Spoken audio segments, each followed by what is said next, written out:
Are we good? Good evening, everyone. If you can hear me, if you can wave.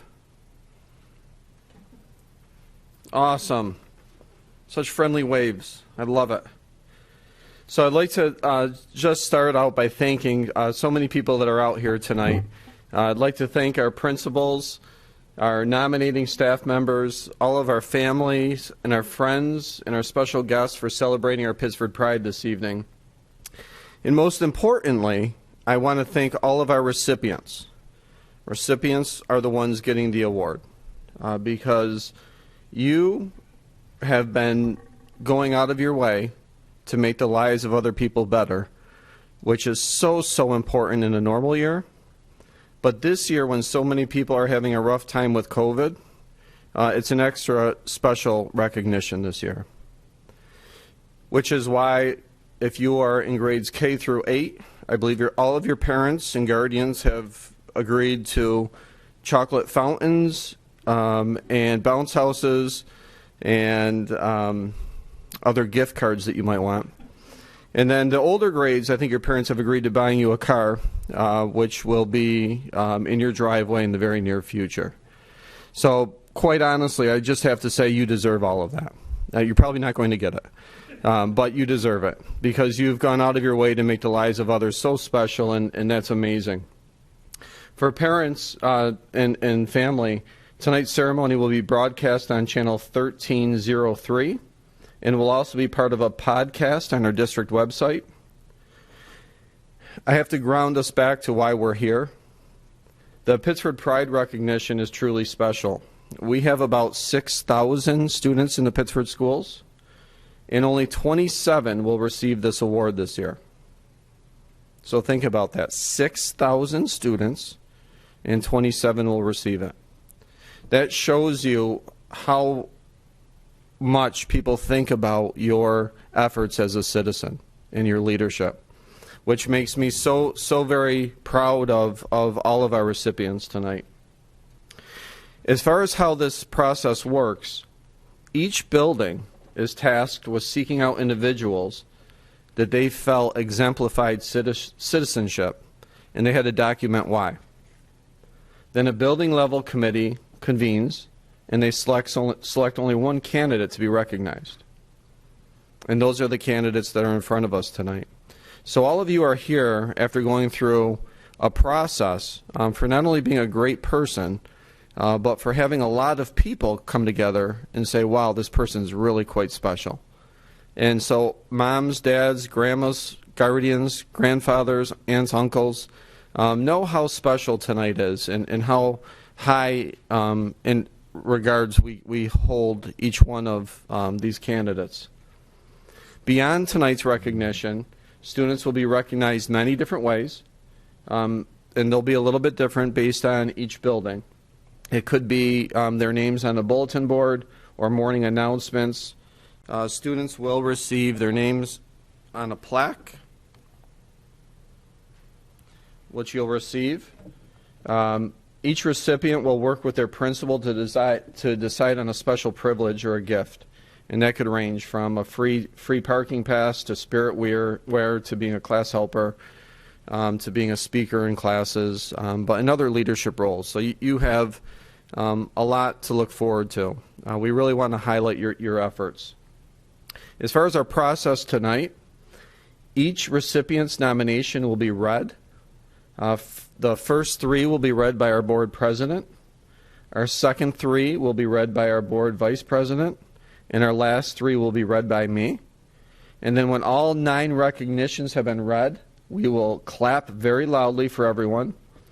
And all of you will receive framed certificates and write-ups. They'll be delivered to each of your school buildings, and your principals will present them to you.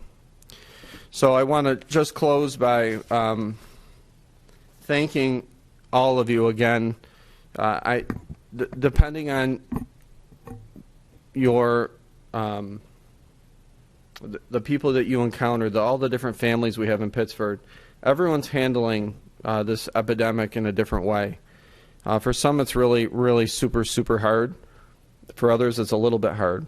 But what you're doing during a once-in-a-lifetime event is using your time and your energy to make people feel better, which is a really super cool thing. And I love that. And I love all of you for being who you are. So thank you for that. And we're going to start with our board president, Mrs. Thomas.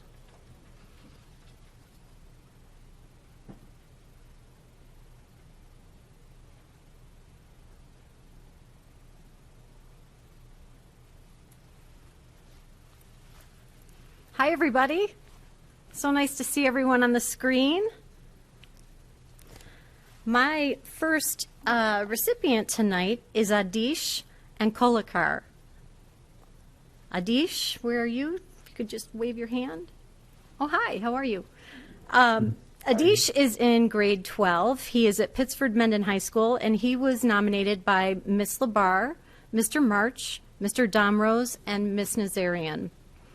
Adish Ankolakar is an outstanding senior at Pittsford Mendon because he's not only an amazing student, but he's a wonderful human being. Mr. March shared, Adish pretty much always has a smile on his face. And I can't see your face tonight, Adish, but I take his word for it. And he's able to get along with everybody, staff and students. Overall, he's been a model student, and I will be truly sad to see him leave. Mrs. Nazarian wrote, while Adish is mature and thoughtful, he also possesses a youthful excitement that's infectious. And while I know Adish does all kinds of amazing things, his day-to-day interactions with everyone he encounters is most impressive. His kindness radiates to everyone around him like the sun. He is incredibly hardworking and high-achieving, but his approach to his work is that of true interest and enthusiasm. I can't possibly say enough about how special he is.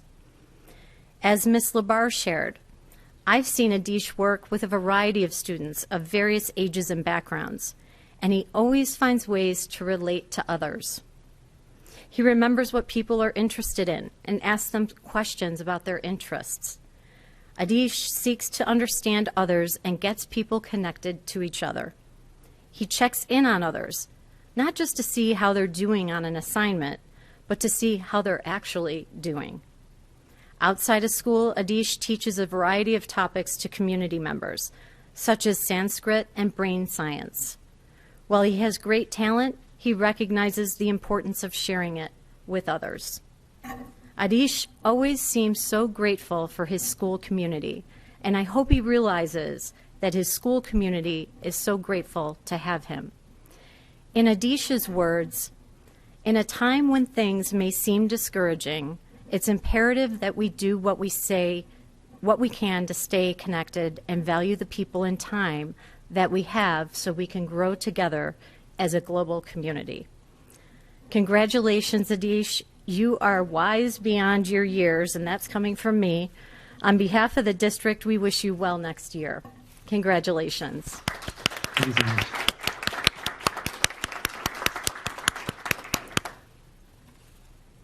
My second recipient tonight is Caden Buchter. Caden is grade 5 from Park Road Elementary, and he was nominated from Mrs. Bowser. Can I have a wave?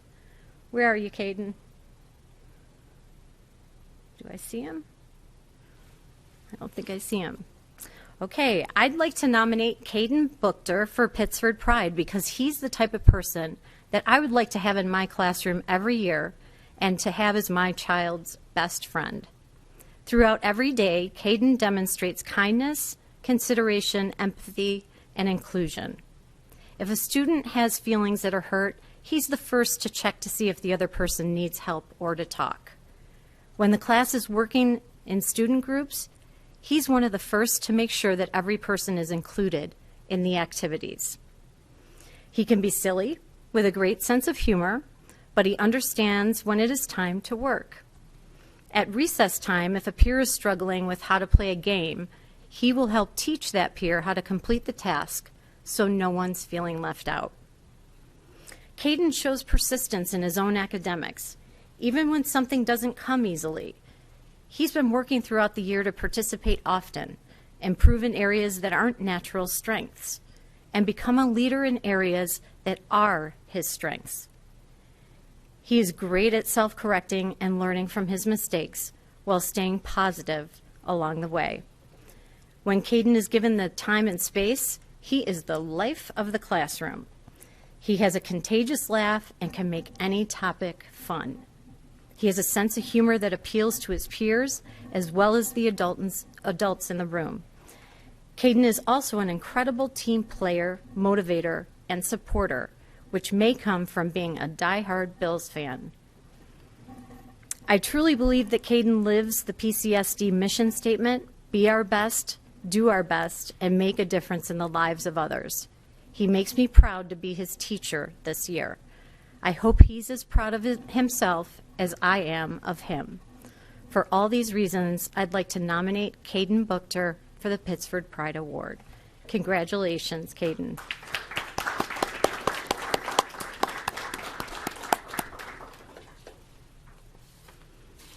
And the third recipient this evening is Salila Cintron. Salila, hi. Salila is in 8th grade, and she is at Calkins Road Middle School, and she was nominated by the Blue Team teachers, Mrs. Sullivan, Mr. Falzoy, and Mr. Walker. We are proudly nominating Salila Cintron for the Pittsford Pride Award for her exemplary model of leadership, both in and out of Calkins Road Middle School. Salila is positive, friendly, energetic, and an excellent role model. New to us in 6th grade, Salila immediately fit right in and got involved. She joined the musical, chorus, she plays violin, and she hasn't slowed down at all. Salila is always willing to step up when anyone needs help. She volunteered to help her counselor out over the summer to make a video for students about how to stay positive and remain successful during remote instruction. I would love to see that video, Salila. You need to forward that to us. Salila is a natural leader in many areas of her life. She is a student council president, captain of the modified soccer team, a web leader, and she's on the principal's cabinet. Salila leads in a way that makes everyone feel included. Whether it's on the soccer field or in the classroom, Salila is truly a remarkable leader. Salila is described by her friends as a person that always puts others first. She is the type of person to shape her day to accommodate others' needs. She often checks in on multiple people to make sure their day is going well. She offers an ear and time to listen to her friends and always cheers them up. She supports her peers academically as well, and if they're struggling in any of their classes. One of her friends shared this: "She is genuinely one of the kindest, most thoughtful people I know. She's always smiling and is a super determined and inspiring person." Salila is a prominent, essential figure in my life and so many others. Academically, Salila has maintained high honor roll for all of 8th grade. She has challenged herself to not only take 2 high school level courses, but to also take an additional high school geometry class as a credit by examination through independent study. Salila excels at academics and the arts. She's on the Science Olympiad team, is an active member of Newberry Club, and recently just competed in Solo Fest for chorus. Salila strongly exemplifies all of our core values at Calkins Road Middle School, making her very deserving of this prestigious honor. Congratulations, Salila. We're so proud of you.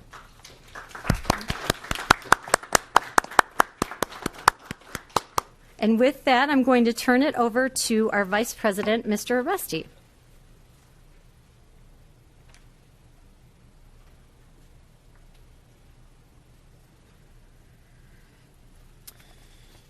Thank you very much, and good evening, everybody. How's everybody doing out there? Doing good? Excellent. My first recipient this evening is Michael Dean. He was nominated by the counseling office, Ms. Drake and Mr. Puma. In a year that has been anything but normal, Michael Dean has done an amazing job of bringing normalcy to our school community. Michael did this in his role of nightly news director. as well as various clubs and organizations in which he participates. He is a leader who persevered under unprecedented conditions and provided news, entertainment, and a sense of connectedness for the student body and staff. He has been a member of the Nightly News, our weekly video news program, for 3 years and has performed every role within the club. He accepted the role of news director after his junior year, a role that requires organization, decision-making, trust, and creative collaboration. He uses his wonderful sense of humor and perspective to add levity to the show, including a memorable example of how to wear and when not to wear a face mask. Michael was instrumental in getting Nightly News back on the air during the pandemic shutdown. He approached the club advisor with his idea of creating a fully remote production value of the program. He pulled together the Nightly News team and found ways to create meaningful content from their homes. He led the teams in the fully remote environment, recorded the segment, and collaborated with the club advisor to edit and produce the episode, which was made accessible to our entire school community. In addition to his leadership roles and efforts outside the classroom, Michael maintains a full course load of advanced classes. He maintains high grades and takes studies very seriously. No one group or category defines Michael. He has been involved in our musicals, is an avid baseball fan, is very intelligent, is an exceptional writer, and even plays in a band. I've seen the videos, and he's very good. He is the type of person who we can all learn from, one who explores his interests to their full potential while maintaining a sense of practicality and reliability. We are very fortunate to call Michael a Sutherland Knight. Congratulations, Michael. Thank you. My next recipient this evening is Aaron Gelb. He was nominated by Mrs. Scorsone. Aaron Gelb is a 5th grade student that exemplifies good citizenship. He is an active and integral part of his learning community. Aaron has made many amazing qualities that make him a good friend, student, and citizen. Aaron sets a good example for others to follow. He is able to communicate to others in a positive way and wants to help create positive changes. Aaron often encourages others to make choices to be kind. He will offer strategies of compromise to help other peers work through tough situations. Aaron is genuine, kind, and thoughtful, always. He is kind to his peers, along with anyone he interacts with. He finds meaningful ways to connect with his peers with a variety of interests and ability levels. Aaron has used his own personal experiences of being bullied to help others find empathy. Aaron demonstrates citizenship by sharing his experiences and skills with younger students at Jefferson Road. He is beginning to help a kindergarten student use creative tasks like finger knitting to help with self-regulation in the classroom. Aaron is informed about the world around him. He is able to communicate legitimate concerns for those in need, specifically those that have been mistreated. He has a heart to help the underdog and is aware of his learning community as well as his everyday life. Aaron continues to show great strength in respecting the rights of others. If someone is being mistreated, he will stand up for the dignity of all people. He is passionate about the treating of people with dignity, fairness, and kindness. Congratulations, Aaron.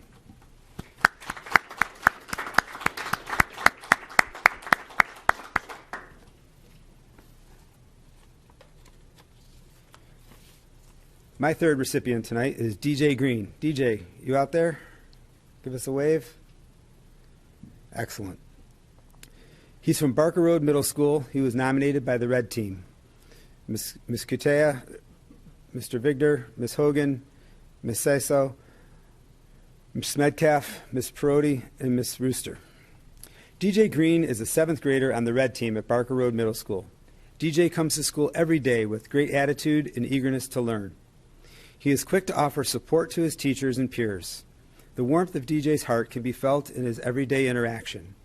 Upon winning Great Kid of the Week, he stated, "I'm going to give this to my grandmother for all she does for me." DJ continues to display growth, maturity, and confidence that will serve him well in his academic and personal venues. He has a natural sense of empathy and is dedicated to ensuring accountability and justice. He demonstrates his loyalty to his family, peers, and studies on a daily basis. His leadership skills, charisma, and perseverance that DJ displays on a daily basis are sure to make him a strong leader for our community and the world around him. Ms. Hogan shared that DJ supports his peers and is always willing to lend a helping hand. He shows up with that infectious DJ smile and his hearty laugh that you cannot help but join him. He is the kind of student that you hope every teacher is blessed to have in their classroom. Ms. Metcalf shared, I have had the pleasure of working with DJ over the last 2 years. Any task, no matter how challenging it might be at first, he will not give up. I am amazed at just how far he has come here at Barker Road. I am so very proud of him. In a year filled with so much challenge, DJ has become a reminder to all of us that there is still so much good in this world. If you've met DJ, even just briefly, you already know this. His willingness to always keep trying, his courage to speak up when he needs to, and his ability to make everyone around him smile has truly been a source of light for all who are lucky enough to know him. Congratulations, DJ.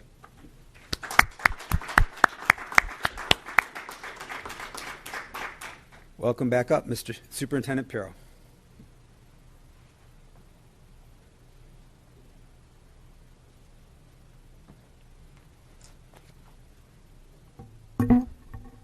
Amazing. You're all amazing. Michael Dean, can you just give me a wave if you can hear me? I have to say, it's everything I've heard about everyone has been amazing, but I would also share that if we had Pittsford Pride for parents, your mom would also get one too. So I think that the family really is amazing. So I'm sorry, Mary. I'm sorry for throwing that out there, but you have a great family, and I'm so happy that you were recognized tonight. So my first one that I have the privilege to recognize is Ari Rivero, and he is a third grader from Mendon Center, and he was nominated by Mrs. Carpin. Ari, can you give me a wave? Oh, I love that wave. That's awesome. And I love Mrs. Carpin's smile, too. She's been smiling the whole night. Here we go. It is my distinct pleasure to recommend Ari for the Pittsford Pride Citizenship Award. Ari is new to Mendon Center this year. And even though we are in the midst of a very unique and challenging school year, he has remained a consistent model of kindness, resilience, and enthusiasm for learning. He is a guiding light for all of us. Arit's family moved here from Webster. However, they are originally from Spain and have only been in the United States for a short time. Since the first day of school, he has been nothing short of an exemplary classmate and a shining example of the values we encourage in our community. For example, Arit came to school not knowing a single person. He arrived with a warm hello and immediately began building relationships with his classmates. Even though Arit was still learning English, it was easy to understand how much he cared through his smile alone. To this day, Arit is often the first to greet people who enter our room, to offer help, or to invite a classmate to play with him. During group work, he enthusiastically partners with everyone, whether they are his good friends or classmates he doesn't know very well. As a result of his optimism and spirit, Arit's groups are the ones that stay on task, while also having a ball. His genuine interest and respect for others make him a positive leader in our classroom. Arit goes through each day exercising a growth mindset. Although he learns quickly, reading and conversations are often challenging for him because of the abundance of new vocabulary he is learning. Many third graders in this situation would exercise caution, feeling nervous about making a mistake, or letting others know they were not sure what was being said, but not Arit. He doesn't hesitate to ask for clarification for words and ideas, and if the explanation is still unclear to him, he carefully rephrases his question or restates the answer in his own words to make sure he understands correctly. Arit demonstrates unbridled enthusiasm that breathes life into our entire classroom. For instance, Arit gets very excited when he has something to share or when something that was confusing becomes clear to him.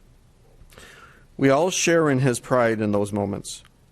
In summary, Arit's positivity and kindness make him a role model for students and adults. He definitely makes Pittsford proud. Congratulations, Arit.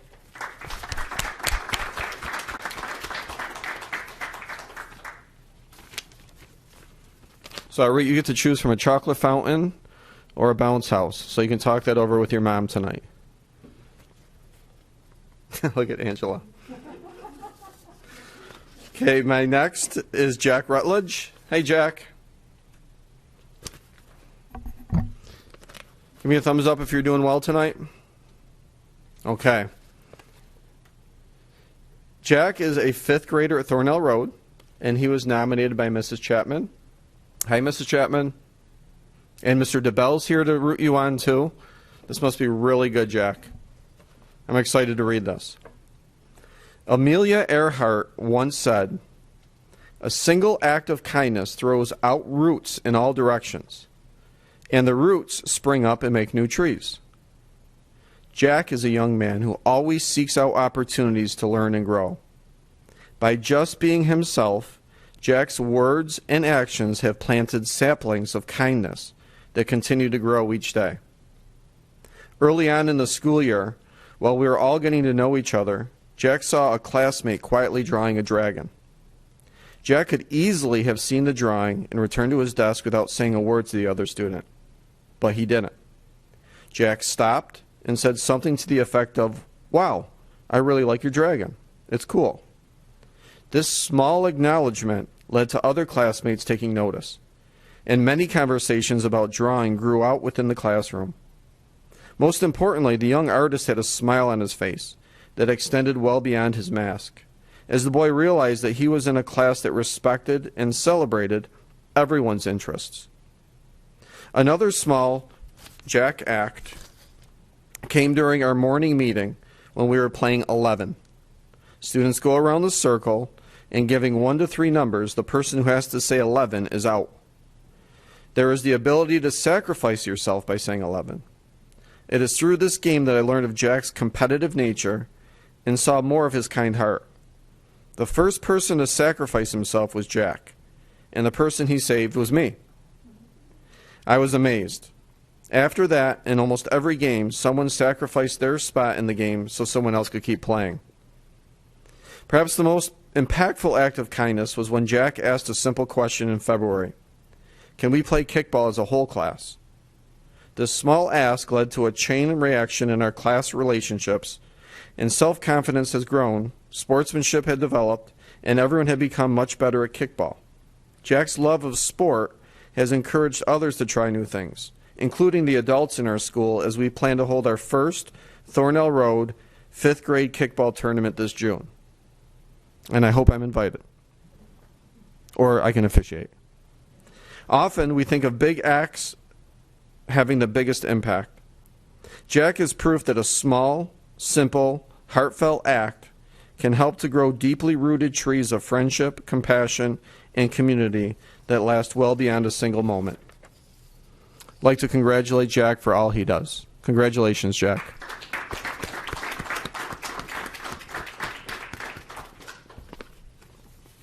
Smile, Jack. That was awesome. And our last recipient is Zoya Sheikh from Allen Creek Elementary School, grade 2. And nominating members are Amy Pelletier and Catherine Rudd. And I think all of them, and Mr. Biondi's here. Everyone's here cheering you on. Is Zoya there? Hi, Zoya. Okay, are you ready, Zoya? Here we go. Zoya is a 2nd grader at Allen Creek Elementary. She truly embodies the Allen Creek motto of being our best selves and doing our best work on a daily basis. She is polite and respectful to both peers and adults. When passing in the hallway, Zoya always says hello and gives a little wave. Zoya is one of the most hardworking students that I've ever had. She is always giving 100% and persevering no matter what the task is. Zoya consistently comes to school happy and is eager to learn. She arrives in class and gets right to doing her best work. Her consistent effort in her academics is something she should be so proud of. She is a wonderful role model for her classmates and is always helping, encouraging, and accepting of others. Zoya truly shines with her peers. She has a quiet, yet thoughtful kindness that shows through her daily activities. Her kindness towards others is part of what makes her special. Instinctively, Zoya seems to know what her classmates might need, such as showing a new student where something is, helping those around her find lost items, or just paying them a compliment. Zoya is the bright light that you want in your class. She is kind, thoughtful, considerate, empathetic, and accepting. Zoya is truly special and a joy to work with, and is very deserving of the Pittsford Pride. Congratulations, Zoya.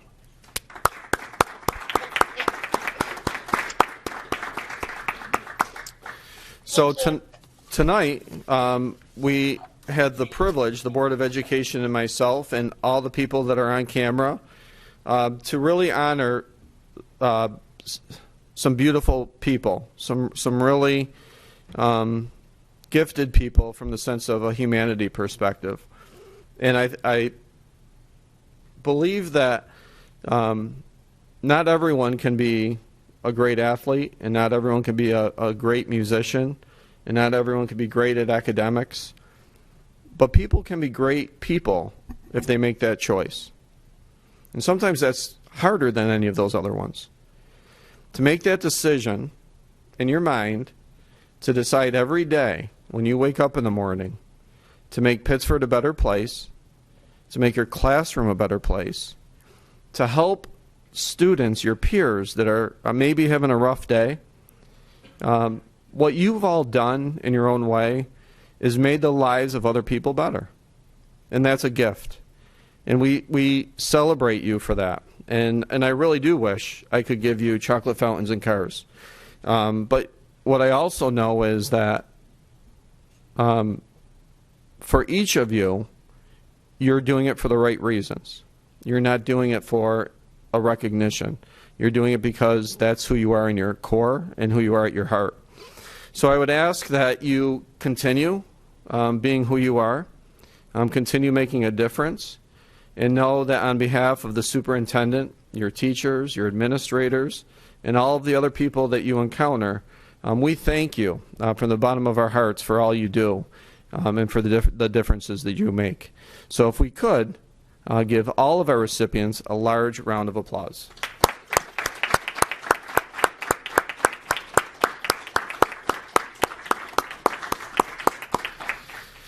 So I wish we were in person. If we were, we would be taking your pictures behind the Board of Education and having some personal interaction. So hopefully this is the last time we're going to be doing a Pittsford Pride recognition through Zoom, and we'll be able to resume in person for our next one. But for now, just know how important you are, how much we appreciate you, and we thank you for all you do. At this point, we're going to take a brief recess for about 10 minutes, and we're going to start our regular board meeting up at 7 o'clock. So I'm going to say goodbye and say thank you for being amazing people, amazing families, and we'll hopefully see you around campus soon. Have a great night, everyone. Bye.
Good evening and welcome to the Pittsford Central School District Board of Education meeting. If you'd please rise for the Pledge of Allegiance. I pledge allegiance to the flag of the United States of America and to the republic for which it stands, one nation, under God, indivisible, with liberty and justice for all.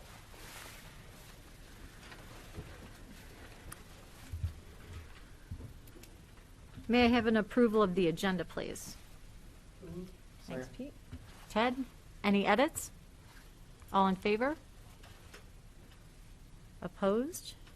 Motion carried. Public budget hearing. Starting, Mike.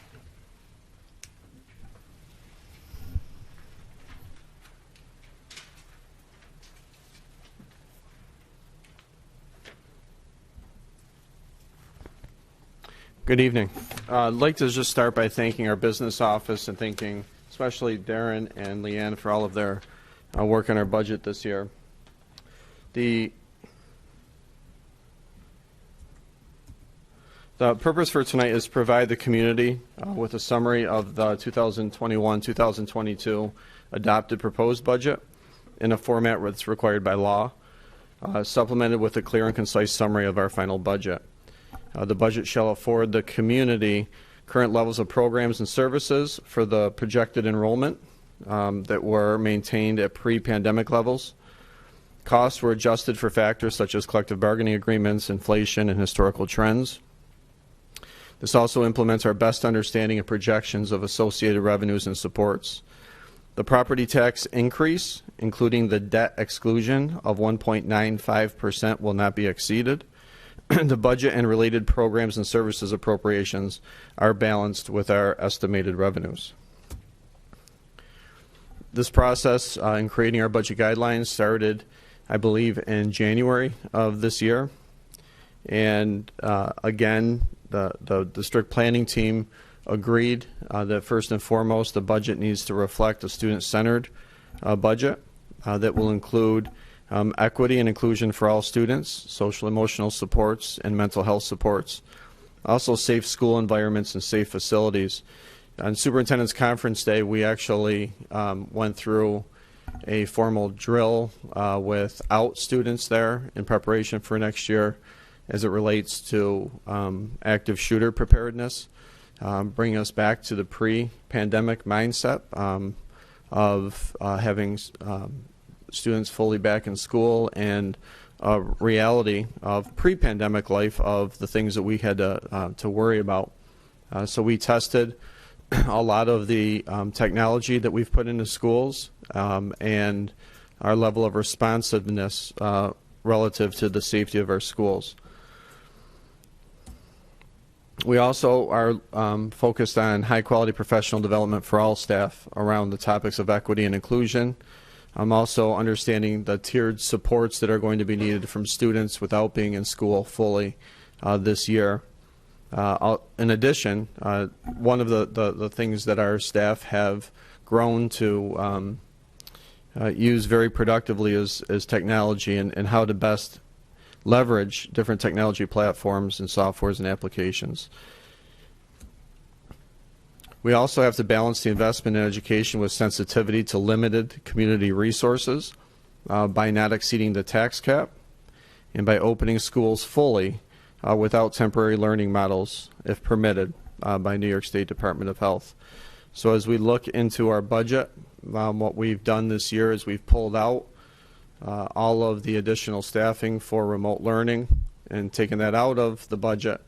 And we're able to create a budget based on a typical school year. So our planning and our thinking and our budget reflects a school year that is pre-COVID-like.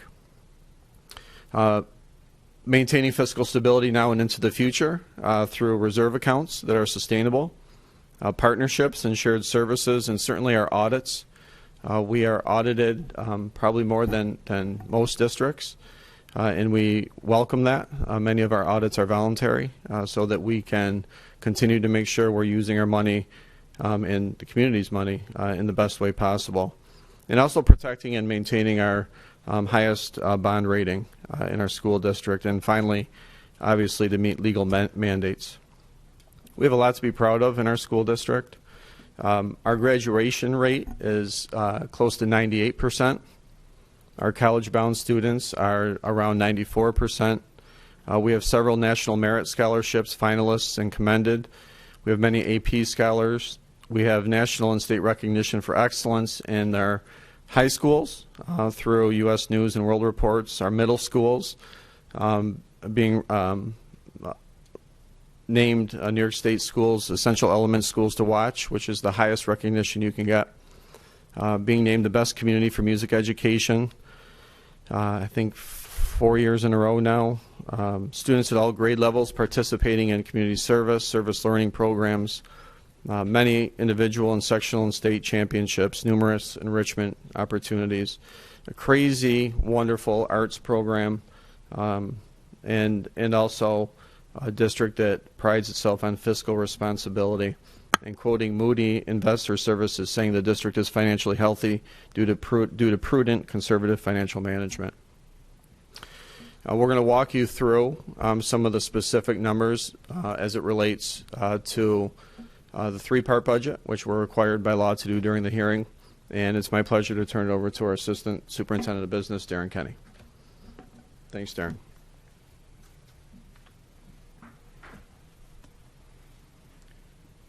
Good evening. I'm going to be going through many slides, probably 5 or 6. I'm going to cover very, very quickly because this is designed for the website for those who may not have heard the presentation. But looking back to basically 1 year ago, real quick synopsis, we were presenting a budget during a time that we were delayed with our budget. The state didn't have a budget or state aid runs. We didn't know for sure when we were going to be voting on a budget. It was put together, the actual budget vote quickly, 100% absentee ballots. We presented a budget that was 0.11% increase, or basically flat. We kept the promise that the initial cost of full-day kindergarten would be removed from the budget. And really something important to keep in mind when you keep hearing about the foundation aid increases for this year, we had a $1.4 million decrease in state aid last year, so we had some making up to do. Fast forward to today. Much different time from a financial standpoint. Wish it was different from a pandemic standpoint. As Mike has already said, we built this budget with the premise that we will be back to school full-time as we were pre-pandemic. However, we need to leave some flexibilities, as we've experienced in the last 2 budgets, for what may come down the pike. So we're presenting a budget that's 2.56% over the current year's budget. We have a state aid increase of $2.1 million. The legislature took a big swing at that. We'll see that in a little while. And the tax levy is at the tax cap of 1.95%. And that's a pretty complicated formula that calculates that out. So again, we're trying to keep the best flexibility that we can. Moving on to the actual budget itself. This is a way that many people like to look at the budget, and it breaks it down what we call object of expense in the uniform system of accounts for New York State. So salaries and benefits make up about 77% of our total budget. You can see that in the pie chart down below. It's also about a 57% driver in the increase. So we were definitely a people business. And you can see how it goes through the other areas: equipment, contractual, tuitions. Tuitions would be everything from what we pay for students to attend state schools, for example, or if we have to pay for the cost that the health and welfare services that other school districts provide to our non-public school students going to non-public schools in that district. In turn, we also bill them for the ones that are in our district. BOCES and debt service and interfund transfers. So all the way back in 1998, the legislature and Governor Pataki at the time invented what they called the 3-part budget, and the intent was for all school districts to take the uniform system of accounts and try to present the budget in a very similar format to all people in all districts. So that's what we're trying to do here. So the 3-part budget has 3 main ingredients or components: the administrative component, program, and capital. Administrative, just think of that as basically oversight in anything that's not directly involving students. So the main office, for example, in in the buildings, district office, etc. Program is exactly that. If it's direct services to students, it's in the program section.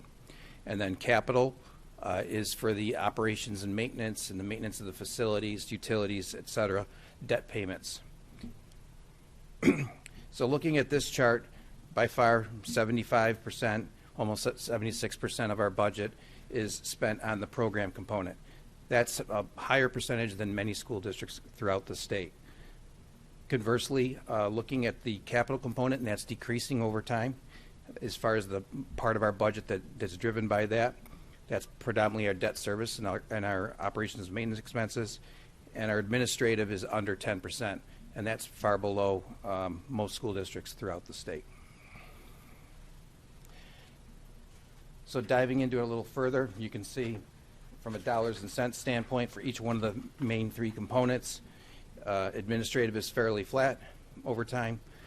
Program is where the money is, and 94% of our increase, our total budget increase, was for direct programs to students. And the capital portion is actually declining slightly.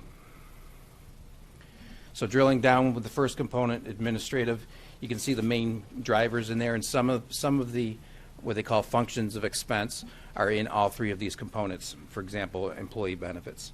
But you can see the main points there, and it encompasses the regular offices, special education office, instruction office. A portion of that is directly to the program side. Support services, with the exception of operations and maintenance and transportation, they're another component. You'll see that in a minute. Superintendent's office, Board of Education, and all the employee benefits related to those areas, as well as, per law, the retiree benefits, such as health insurance, must be coded to the administrative section. So you see some changes there in the last 3 years on the far right for employee benefits. That's a combination of things. A few years ago, the retirement system rates were extremely low, and they started to come up pretty quickly.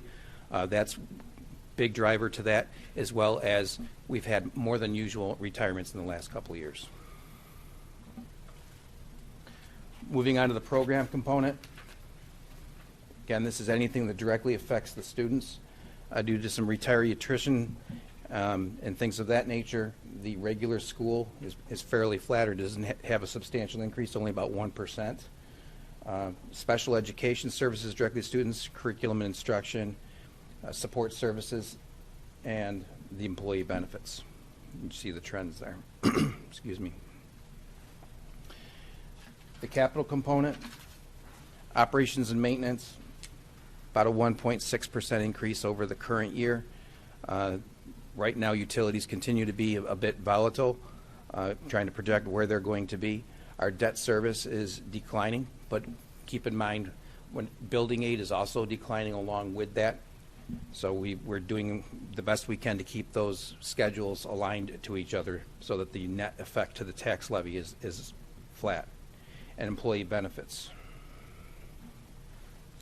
The next thing that the state required is they developed what they call the fiscal accountability supplement. It's a long report, and we are to cover this part of the report where it takes certain costs.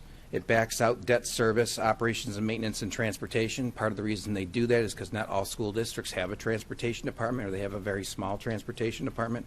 So they're trying to level the playing field, and they do it on a cost per student basis.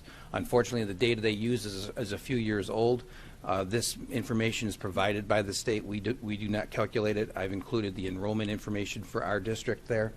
But when you look at it, it breaks it down between general education, special education, and total of all students.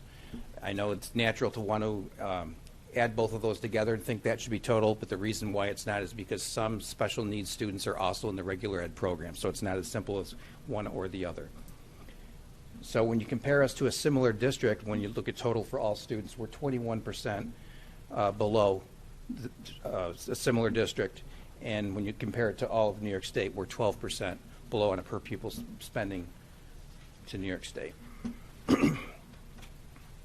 This is kind of a unique year in the sense that, to a certain degree, our budget development, I look at it as two separate buckets, and on the left side here of this column, or in the blue, is our normal budget, our process, where we talk about the general fund. We talk about it's a 1 year, it's what the voters are voting on. and the purposes for our spending plan for the year for the general operations of the district. New this year is all the federal stimulus money, and that's like a separate part off to the side because it cannot supplant the general fund expenditures. It has to be in addition to. It's supposed to be treated as a grant, so it's accounted for in the special aid fund, and it's for multi-year. It's 3 years. And based on which parts of the grant, it can go on for different time periods. We will be developing plans that have to be reported to the state as well as on the website. The state's promising they're going to give us more information on what to do with this, and you'll be seeing more about this in the coming weeks. But for now, we're going to concentrate on the left side, what the voters are actually voting on next week. So shifting gears to how we pay for the spending plan, here's a summary of the revenue. The tax levy is 1.95%, just under $2.1 million increase. Our state aid, when you put them all together, all the various categories, is a little over 2.1 or 9%. Sales tax is still continuing to be healthy. We did not decrease our budget for sales tax for the current year as much as a lot of districts around us did, but we feel we can increase that sum based on our current trend. Interest earnings are, I joke we lose money looking at the bank statement. It's so little. Fund balance, we are bringing the use of fund balance and reserves down to the level where we were 2 years ago so that we can have those for future financial stability. One thing that the state and federal legislatures are warning about is with the stimulus money, don't use that to get yourself into a fiscal cliff. So talking about foundation aid, wouldn't be a budget hearing, for 16 years we've talked about foundation aid. But there is some good news about foundation aid. The legislature really wanted to address a formula that's been broken for 16 years, and every year it's become more and more broken because it was not addressed. In our instance, we were one of the districts that was the most underfunded in the state. At about 54%, we were receiving what we should be getting on an annual basis. So the state said everybody needs to be at least 60%. There are some districts right here in Monroe County that are closer to 120%. The chart on the top right just shows on an annual basis, the purple bars is what we should be receiving per law for foundation aid. The blue is what we actually received, and the yellow below the line is what is underfunded. So we are basically underfunded on an annual basis to a point lower than we were in 2008 and 9, and right now we're owed about $97 million. This next chart is the cumulative effect. So the yellow bars is the cumulative of what the formula says we should have received in foundation aid, and actually probably should be even a little bit higher than that because of going to full day pay a couple of years ago. But about $200 million over the 16 years the district should have received in foundation aid, and received $103 million. So we're 97 underfunded, and we're at 54% when you look at it from a cumulative aspect. So that's important to keep in mind. When the state says 60%, they mean for this year. But this is very similar to your mortgage. If you're not making payments on your mortgage and you finally make a mortgage payment, you're not caught up. Contingent budget is something that we have to look at if the voters do not support the budget. And the Board of Education has a few options when that happens. The board can present another budget, and it could be the exact same budget. It could be a lower budget. It could be a higher budget. They could go straight to contingent budget.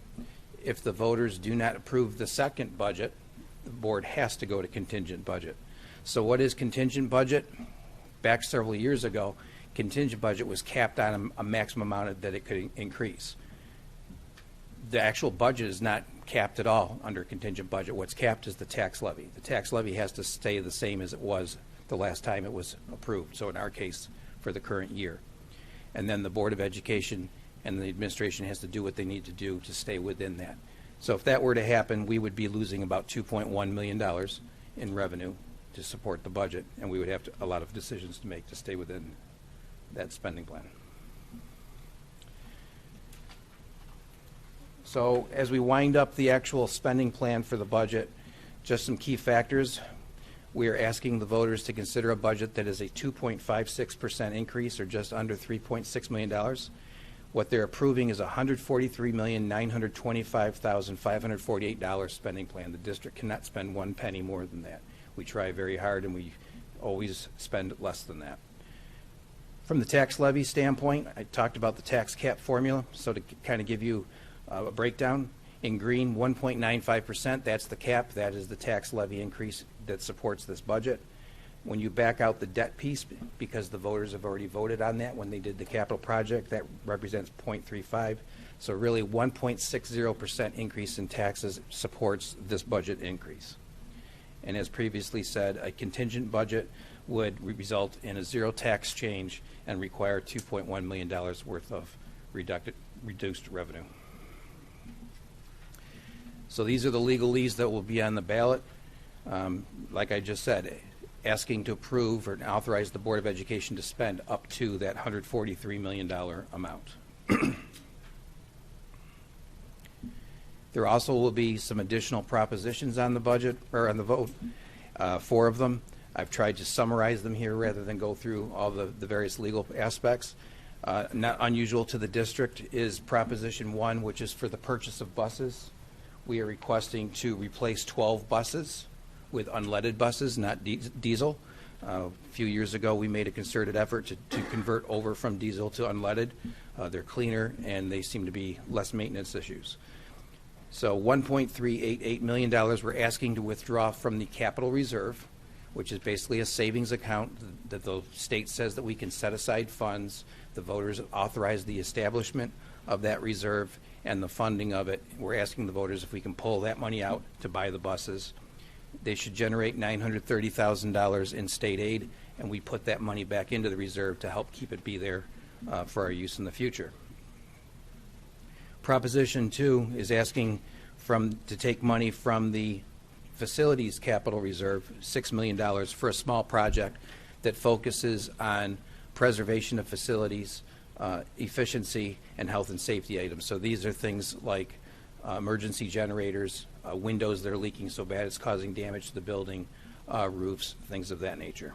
The next proposition is the capital reserve is end of life, both in terms of we've put into the reserve the max amount of money that the voters authorized, as well as it's at its 10-year maximum use end of life.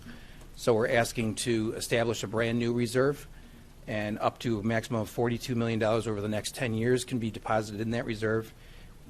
We would be taking the $17 million that are in the current reserve and moving that into the new reserve and closing the old one. And lastly, Proposition 4, we have a technology reserve, asking to pull $875,000, no more than, from that reserve to buy instructional technology to support one-to-one initiative. That also will generate state aid and is eligible for other forms of aid as well. We will be taking that money to put that back into the reserve. So I'm going to go quickly through these because this is the legal ballot language, but it says the same thing that I just said. With that, I'll turn it back over to Mr. Pirro. Thanks, Darren. So this proposed budget was developed with the expectation that we will open fully next year, pre-COVID operation. It is understood that COVID will have ramifications on the future of school operations, and therefore flexibility within the budget and functions are tantamount to success. There are some nuances that we're still unsure of. If SCD will require some level of remote learning for students that may be immunocompromised, or what that may look like, we're not sure. So we may need to spend some funding for some portion of our students for remote learning. The budget is balanced. It remains within a property tax. It preserves all programs and services. It's not bad news at all what the state and the legislator did relative to aid. I know as we went through this process, and you saw the slides, we've had many years where we're not getting state aid. This is a year where we've been recognized as being at such a low level that they raised us this year from 54% to 60%. And when I think about where we were in January, we were talking about several $1 million in cuts. So the state aid part is actually a good news item. Our year-to-year increase in spending is 2.56%. The property tax levy increases 1.95% within the tax cap, and contains the budget and tax levy growth below the county average.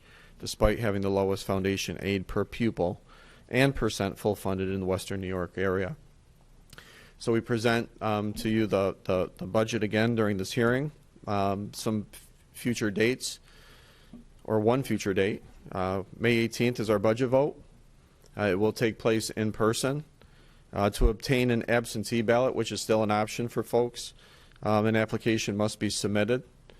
Applications may be obtained by contacting our district clerk, Deb Carpenter, and you can see the contact information. All absentee ballots must be received in the clerk's office by 5 o'clock p.m. on the 18th. Eligible voters must meet the following legal requirements. You must be at least 18, a citizen of the United States, and a legal resident of the district at least 30 days immediately prior to May 18th.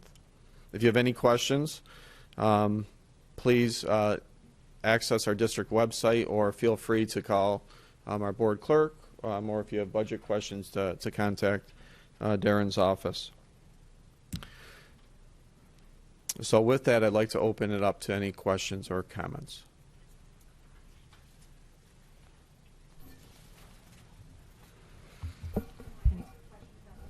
Sure. You want to come up here, Darren? Go ahead, Becky. Your Proposition 3 for the capital reserve. When I reviewed the financial statements from last September, or June, excuse me, it stated we have just under $24 million in capital reserve, and in your property, you just mentioned that you're going to transfer $17 million. Can you reconcile that? All of the propositions, or all the things I talked about, are considered a capital reserve, and we segregate them out between bus purchase and the technology reserve. Understood. So that all that together adds up to 24. 24, right. So, but you just said that you're going to if this is approved, or this expires, and the remaining funds of $17 million is going to be transferred into the new? For the facilities capital reserve. Yes, just for the facilities. Yep. Okay, thank you. Mm-hmm. Any other questions or comments? Okay. Thank you, everyone. Thanks, Darren. Thanks, Darren. And thank you, Mike. May I have an approval of the minutes from April 19th, please? Thanks, Robin and Renee. Any edits there? All in favor? Opposed? Motion carried. Board of Education reports. A lot of our professional development, as you know, has been winding down this time of year. We do have an information exchange committee meeting that is yet to be determined. We don't have a date for that yet.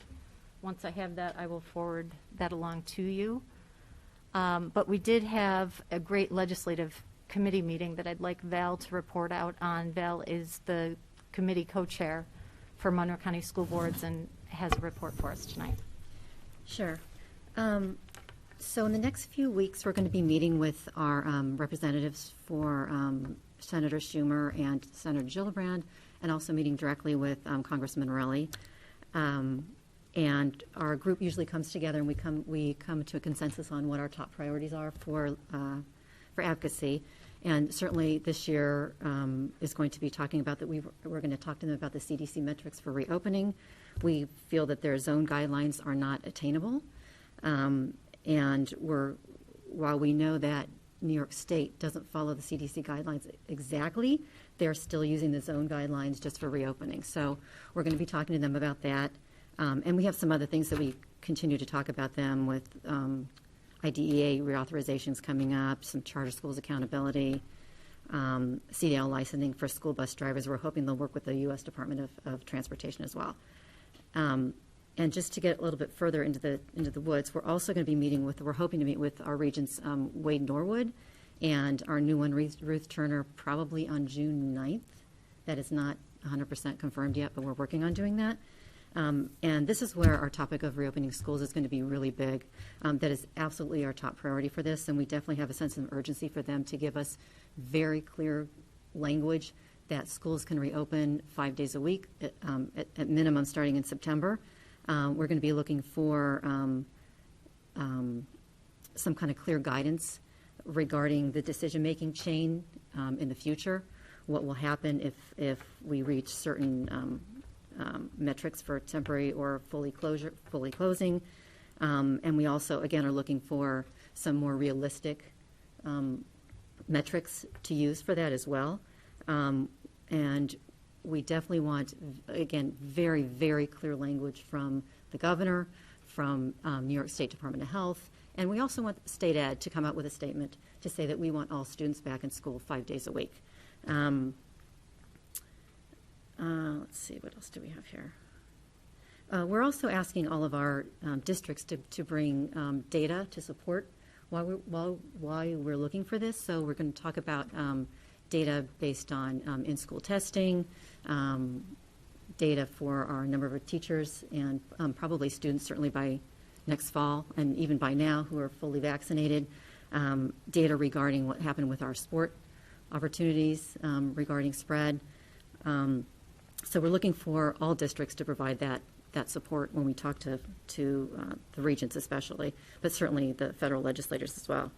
The other thing we want to talk about, which I know will be a sort of a priority for us as well, will be remote learning in the future.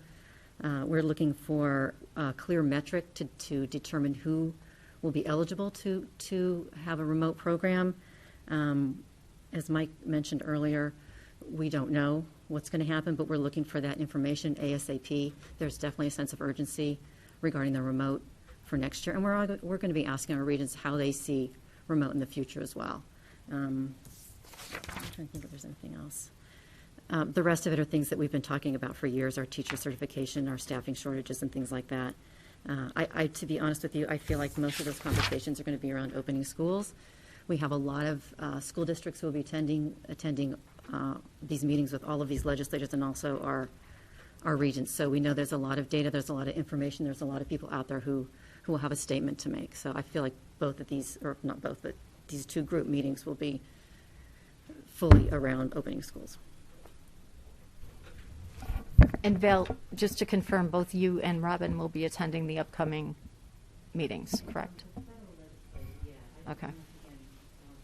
Okay. Just let me know if that changes, and I can definitely step in. Okay. Thank you so much. Dates to remember, we have a few dates here. We have the 13th, board tour of Menden Center Elementary at 7:15. The 18th is our budget vote, as we heard tonight, and school board election at that's from 7 a.m. until 9 p.m. in the Barker Road Middle School gym.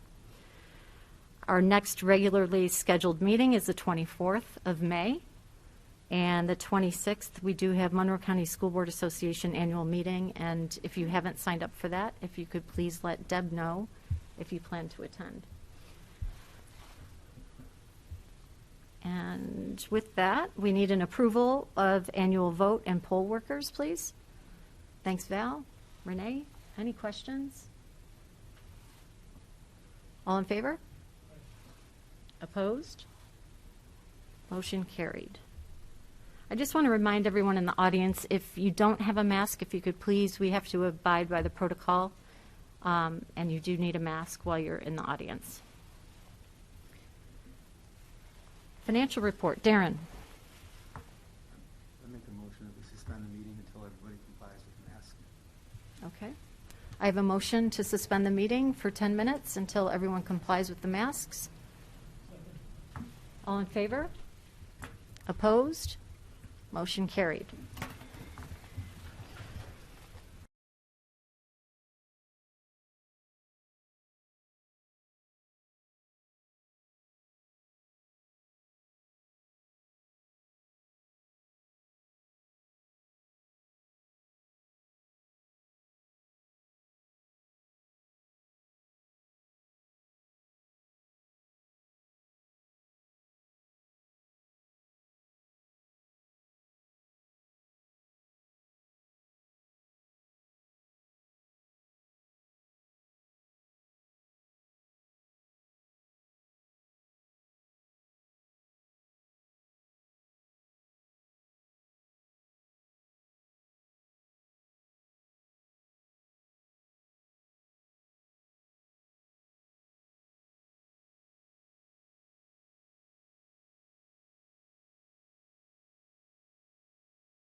but we didn't take action. Okay, we're good.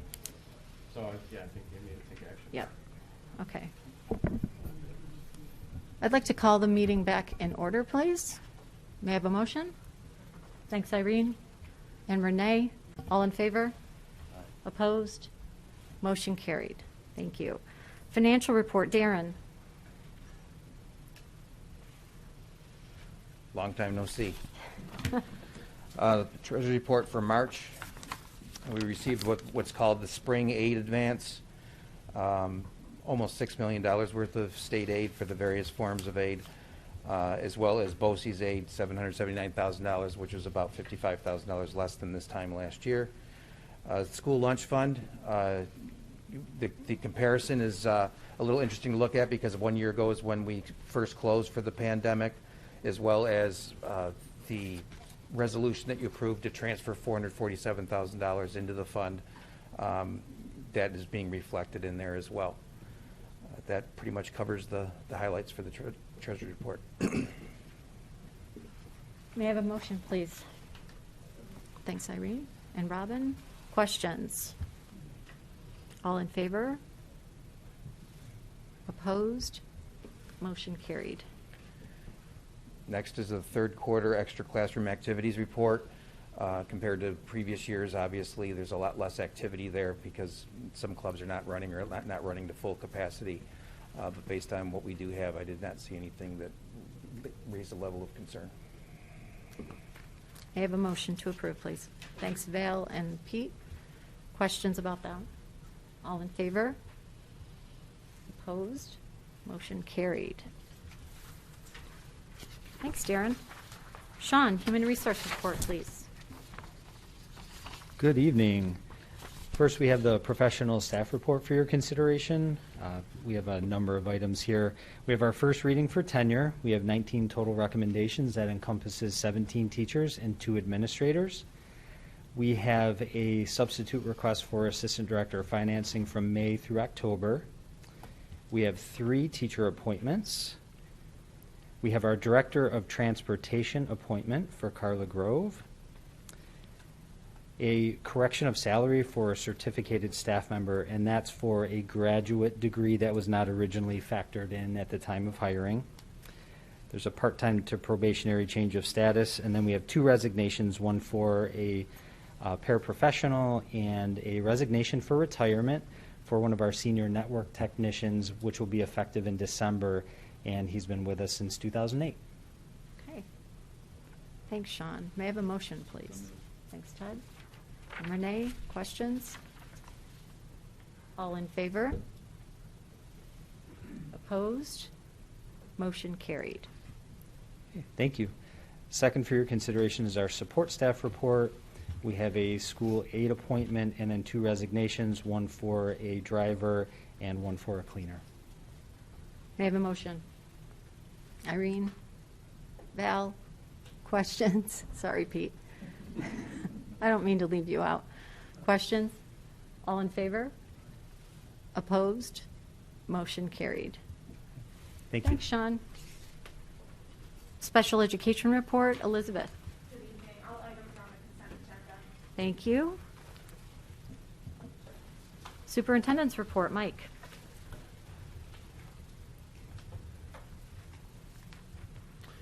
There is a need this evening for an executive session for the employment of a particular person. May I have a motion? Pete?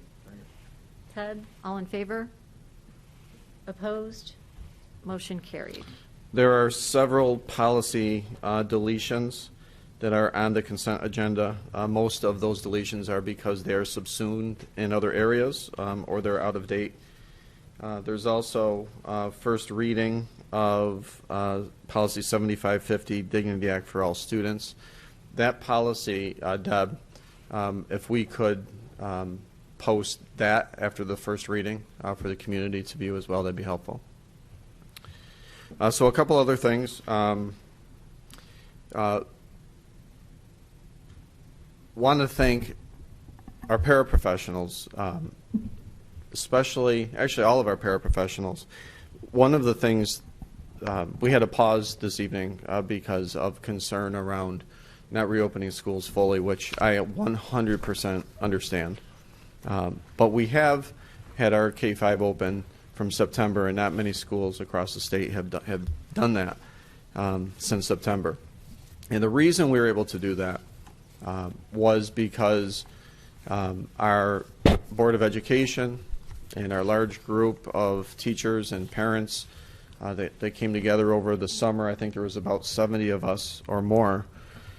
Really thought creatively in our resources and how to do that. And we looked at space and we looked at personnel, and we were able to be really creative and create what's called pods, which means we split a class in half.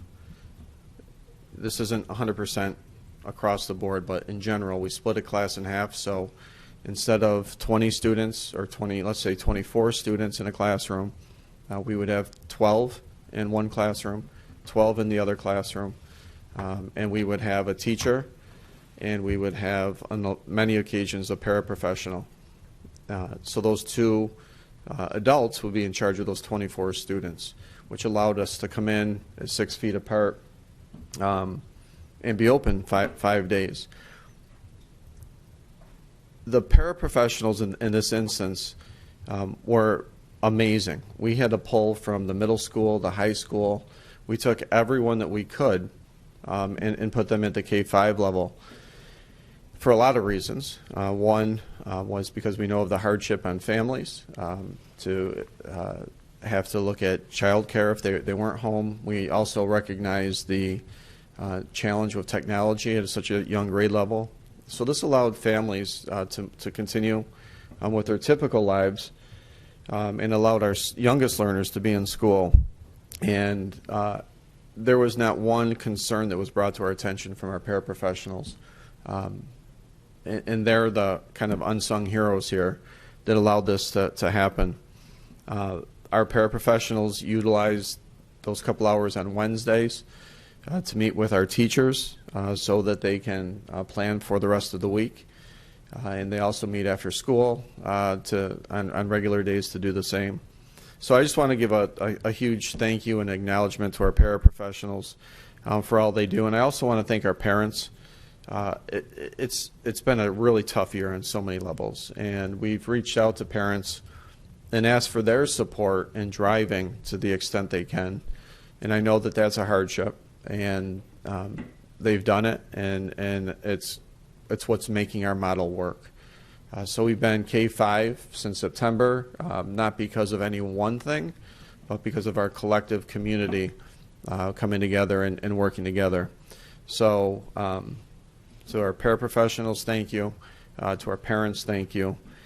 And I think we're all ready to get this year done and just start out normal next year.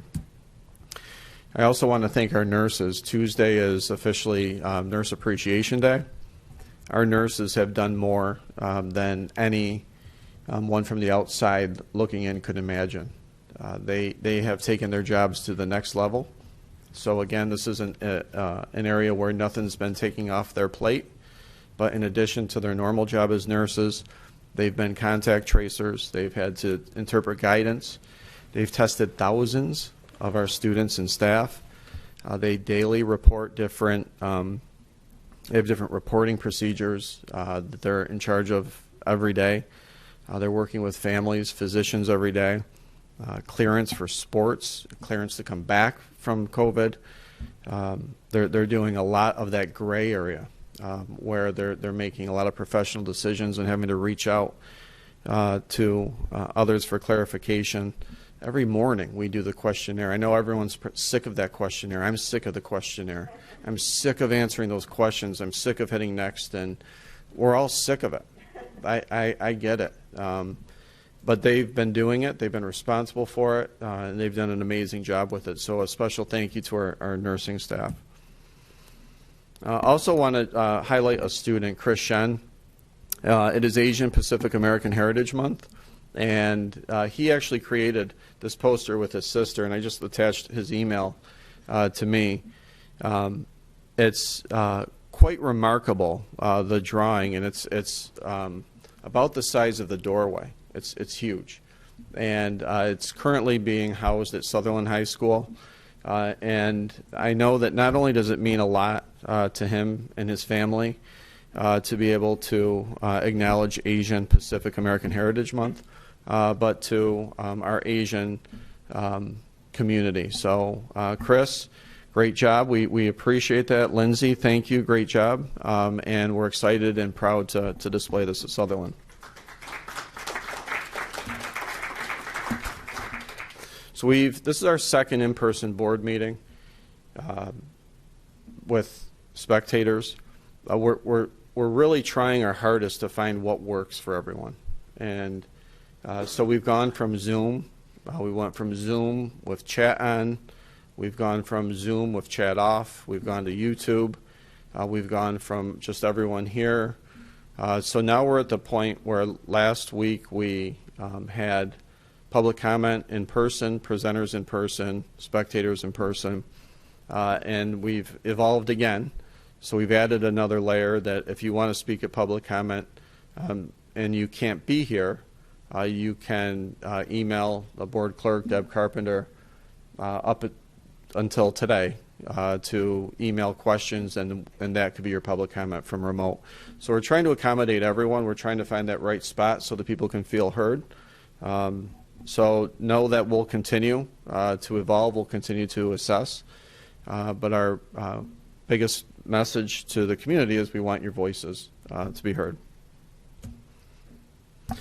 So I want to go back and take us back to the whole reopening concept.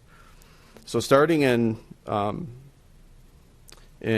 the summer, in July, the Board of Education and myself all pledge to sign on to follow the Constitution of New York State. And we had to do an attestation to follow our reopening guidelines and submit that to the state. And there's a lot of confusion right now about who has what authority, who has what rights, who controls what. And you can see it not only in schools, but you can also see it in restaurants. You can see it in festivals. So I think about like all the different festivals in Rochester. Some are opening. Some have decided to close because they can't get approval. Some are operating at half capacity. Now we're seeing restaurants and rules changing a little bit. We're seeing the entertainment industry and the sporting events change a little bit, actually quite a bit. So we're in that kind of transitional time, I think, right now, which is a good thing, but it's a transition, and transitions are difficult. I think the good news in all of this is that the decisions seem to be heading in a positive direction. So the decisions are, from the state level, are reopen more, reopen more, reopen more. As a Board of Education, as a district, I just want to be clear that we have been advocating for a long time around schools and reopening. We have sent a letter to our community and asking our community to also send letters to the governor and to New York State Department of Health. We've sent letters to the governor, the county executive, Monroe County Department of Health. We have also, individual board members and myself, have met with legislators. We've shared our data along the way, which has been very good, encouraging them to allow us to reopen in different ways. We've tried the route of can you allow us to test everyone? What can we do to get kids in the door? And while we haven't been successful, it's not because we have not been trying. So I just want to give you an insight into what we have to do. So this is actually from Sunday. This is yesterday. So when you look at this data, don't think that it's from this morning. This is Sunday's data. What we have to do as a school district per New York State Department of Health is to look at the zones that we're in, and whatever zone that you're in will allow you to open at different levels. And so at the top you see 2 red bars, and below it you see a yellow. And below that is an explanation that says that if the two indicators suggest different transmission levels, the higher level is selected. So right now, as we look at our case rate per 100,000, we are in the red. As we look at percent positivity, we're in the yellow, which means we have to default to the red. Good, bad, or indifferent, agree or disagree. Those are the rules that we have to follow. It's hard for me not to give a personal opinion here, but I feel that we are low enough where we could reopen safely. That's not personal, it's professional. I do feel that we can open safely. But we're in the red. And so that means that if you're in the red, that we have to cohort in order to get to 3 feet. So this isn't something that we've made up. This means that we could get everyone back in school at 3 feet, but we'd have to cohort. High school, that's impossible. So it's impossible to cohort students knowing that students are all over the place in multiple classes, multiple grade levels. They commingle throughout the day. At the middle school, I pulled together our principals and others to see if we can maybe consider our 6 through 8 teams as a cohort. And what we found out in running the numbers is that 4 of our 9 periods, we have 85% of our students commingled. And then the other 5 periods, 16% of our students are commingled. And it's ironic that our strength is now our weakness during this time. So part of the reason you have the commingling at the middle level is because we didn't want, for several years now, the same students to be in all the same classes all the time throughout the course of the year. We wanted students on one team to be able to be with their friends on different teams throughout the day. And so as far as cohorting at our middle school, it cannot be done with any level of fidelity. We were hoping that we would get 3 feet guidance. We had no idea, no one saw this coming, that it would be 3 feet with cohorting. Never heard of that before. And the reason of the cohorting is to be able to track students in the event of any kind of outbreak so that we can contact trace. So that's the rationale for cohorting. Agree with it or disagree with it. Those are the rules that we have to follow. So we've heard of other schools reopening. I pulled this, actually took this picture, I'm sorry it's not great, this morning from the governor's press conference where it shows the positivity rates across the different regions across the state. So the Finger Lakes is a 2.72, which is the region that we're in. And you can see the other rates across the state. So some schools are able to open because they're not in the red zone. If you're not in the red zone, we can. If we weren't in the red zone, we can open. So the lower those rates, the closer you are to 100 positive cases per 100,000, you can open at 3 feet without worrying about cohorting. We're just not there. Our area is the highest across the state, albeit it's still low, and that's what's frustrating. So what is that right number isn't for us to say right now because we have to follow what the law says. Other districts are able to reopen because of space or because of enrollment or a combination of the two or because of where their county may stand. There's a lot of different reasons, and I really can't stand here and speak to what other districts are doing or thinking or how they got there. But these are, I think, essentially the different buckets that they would fall in. For us, we can't get to 3 feet. Not right now. And so that's why we're at where we're at this moment. So I just want to briefly, I have a couple slides to just talk about how we're engaging students outside of this. So obviously, we have K-5 in 5 days a week. We have our secondary students in 2 days a week in person. What we've done recently, or not so recently, is we've added after-school homework centers that are daily for students in need of support at the middle school. We have Wednesday support for academics and SEL for students. We've increased our extracurricular activities. We've invited our remote students in for tours, lunches with friends, counseling. We have brought in several students 4 days a week to support academic and SEL needs.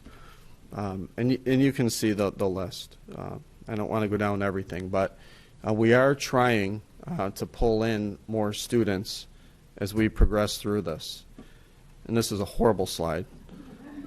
This is absolutely terrible. At the high school, we have academic in-person things that are happening. We have supervisory paras in the library for a structured environment. We have students with IEPs and 504s getting support.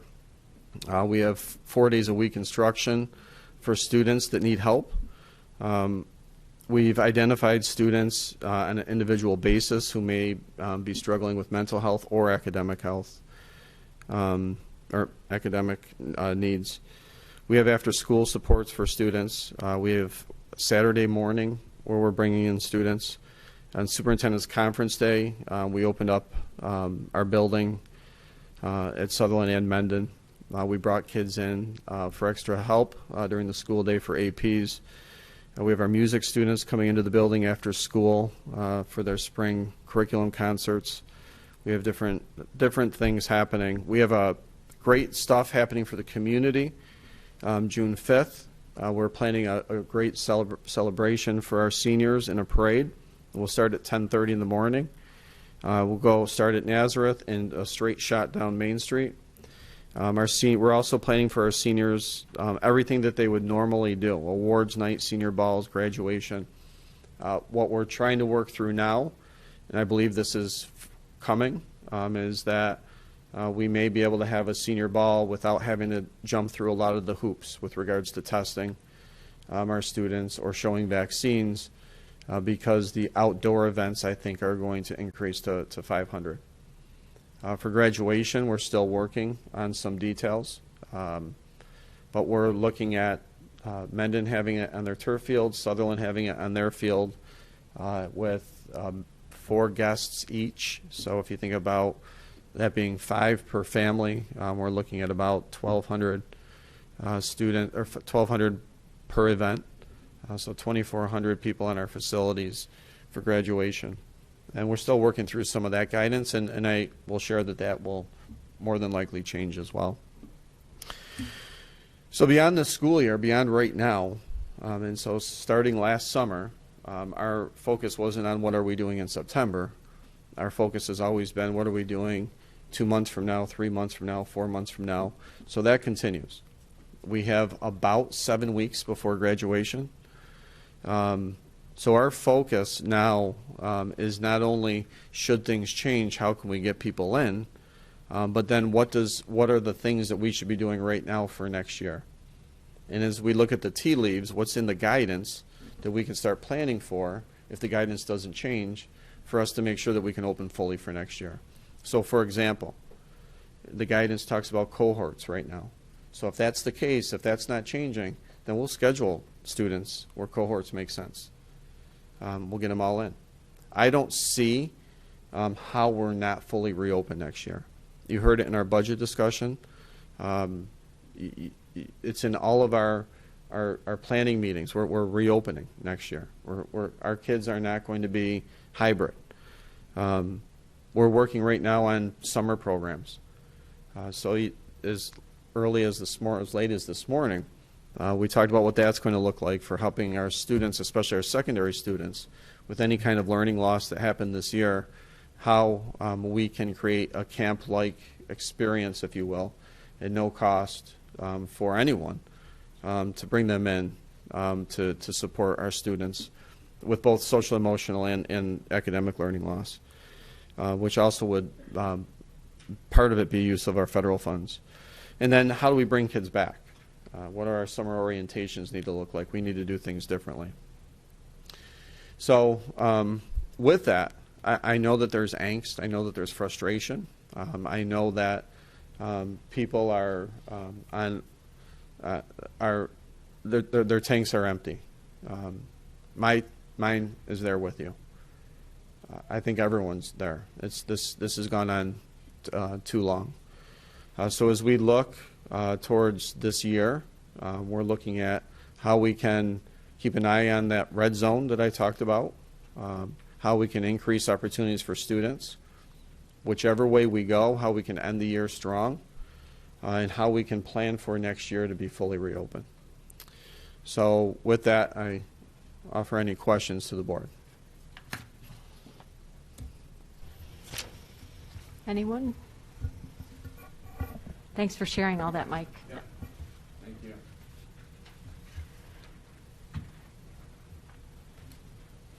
May I have an approval of the consent agenda, please? Pete? Irene? All in favor? Opposed? Motion carried. Old business? New business? Okay, public comment. We did revise our public comment. As Mike was saying, we've been trying to test new ways of conducting our public comment, trying to encourage people to attend the meetings in a safe manner and follow the protocols in place. We do want to be transparent. We want to hear from our constituents. With that, I'll just read the new protocols, redesigned protocols. The Pittsford Board of Education values transparency and the public comments made during its meetings. As such, the Pittsford Board of Education actively provides for this agenda item at its regular meetings. Board of Education meetings are not public forums. Rather, they are business meetings held in public where dialogue is not normally conducted with audience members. The purpose of this agenda item is for the Board of Education to receive respectful and constructive feedback, opinions, and information. These comments are then taken under advisement by the Board of Education and the Superintendent of Schools. Respect and civility are required during these meetings, particularly as we have students routinely attending as part of their coursework. Comments should be in reference to an interest or topic and not an individual. Each speaker will have the floor for no more than 3 minutes. The board president reserves the right to limit the total amount of speaking time. In an effort to avoid repetitiveness, we do ask that if speakers are attending with other residents with similar input, we ask that the group designate one person to address the board. For speakers who do not follow the meeting and decorum protocols, the speaker's privilege of the floor will no longer be recognized by the Board of Education. Those planning to address the board during public comment must share the nature of their topic, name, and address with the board clerk before speaking. Note cards are available for this purpose for those that are in person this evening at the sign-in table near the entrance of the meeting room. With that said, I have 5 cards with me. Do we have any more cards from audience members? I'm writing and thinking. Okay. Okay. I think the worse it gets. We'll save you for the last. Okay, so I will start with Laura Jean Dykeman. Hi. Welcome, Laura Jean. Thanks. That microphone's all set up for you right there. Sorry to confuse you. All right. I'm Laura Jean Dykeman at 19 Rippingdale Road. I want to start by thanking you for in person. Whoop, whoop. Last time I couldn't come because I was in America, aka Florida. But now I'm here, so thank you. So there are so many issues that I feel need to be discussed at the board meeting, but most of you know that when personal freedom regarding parental rights comes into, that's when I get up and talk. So that's what I'm talking about tonight. I'm going to be focusing on masking, because that's what. So there's lots of rumors that are circulating regarding the continued mandatory masking next school year, and I kind of can't believe we're here 14 months later. I'm also very concerned with the school district's need to continue outdoor masking on school property, for example, but not limited to sporting events. I would like to make everyone aware that the New York State Department of Health was foiled on December 15th, 2020. It was a request for all records that A, include the efficacy of wearing face coverings by the general public as a method of stopping the spread of infectious diseases such as influenza or COVID-19. B, any safety risks associated with wearing masks or face coverings by asymptomatic or healthy people. The response was, quote, after a diligent search, no records responsive to your request have been found. I'll let that settle for a second. Additionally, I would like to make everyone aware of the actual executive order that began all of the masking policies, and I will clarify what it actually is. So you don't have to wear a mask if you don't want to. Executive Order 20217 was signed by Andrew Cuomo on April 17th, 2020. It states that any individual, and this is quote, any individual over 2 and able to medically tolerate a face covering shall be required to cover their nose and mouth with a mask or cloth face covering when in public places and unable to maintain or when not maintaining social distance. New York Public Health Law 66-3.2, effective 2/25/21, states that face coverings and / masks are only required in public places where one cannot social distance. In regards to outdoor masking, New York Department of Health on 3/25/21 and the New York State Athletic Association on 3/26/21 both say no masks are required outdoors unless you cannot social distance. I am very concerned that the prolonged use of masking for extended periods of time on our children. It's a detriment to their physical, mental, and psychological well-being. I would encourage you to advocate for unmasking the children, as the science has proven in many other states. Like, I keep sending you all those pictures of all the other states. Nobody's masking at their outdoor events, and schools are starting to unmask in many other states. There's no correlation between the use of masking and the efficacy of stopping the spread of COVID-19. Masking should be a choice. I am additionally gravely concerned, I'm almost done, over the need to provide a negative COVID test or a vaccine proof to attend prom and graduation. They are outdoor events. What is happening is coercion by our county. Why is Mendoza, who, by the way, is profiting on his recommendations, running our school district? I'm troubled over how we've gotten to a place that we are guilty of being sick until proven healthy. Thank you. Thanks, Laura Jean. Thank you. Next, I have Vicki Vetter.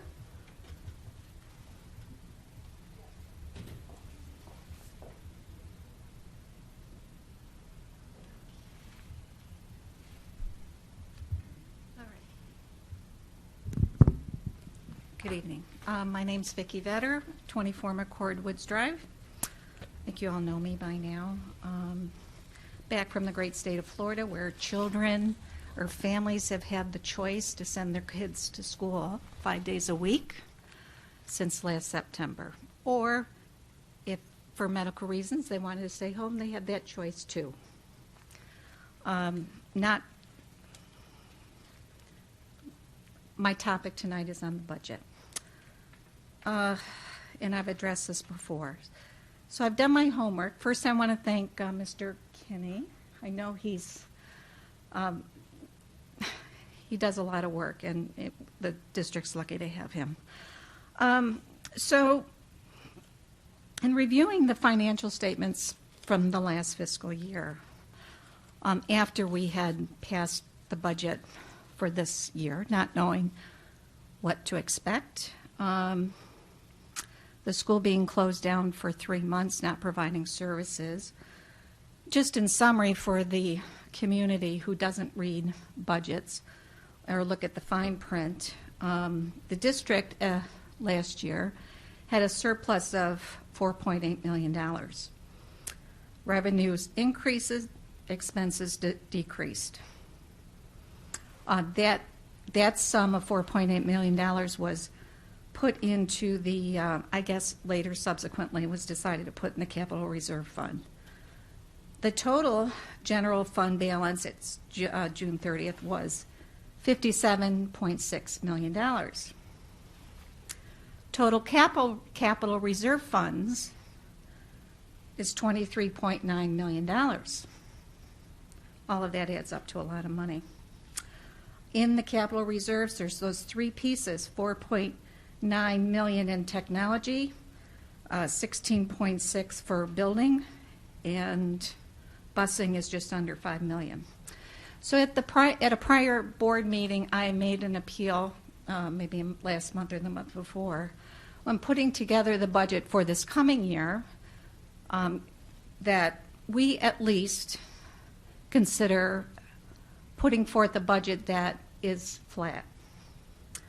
The taxpayers in the town of Pittsford made the same appeal to their board, given the state of the economy, the fact that families are, having to stay home and educate their kids, or maybe put them in private school or homeschool. Family finances are probably modified given the current economic climate.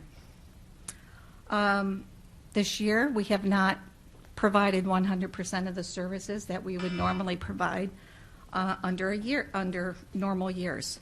So we don't know yet what the P&L is going to look like for this year, but I would guess based on last year, we're probably going to have another surplus, but that remains to be seen. Okay, Vicki, you need to wrap up. Okay.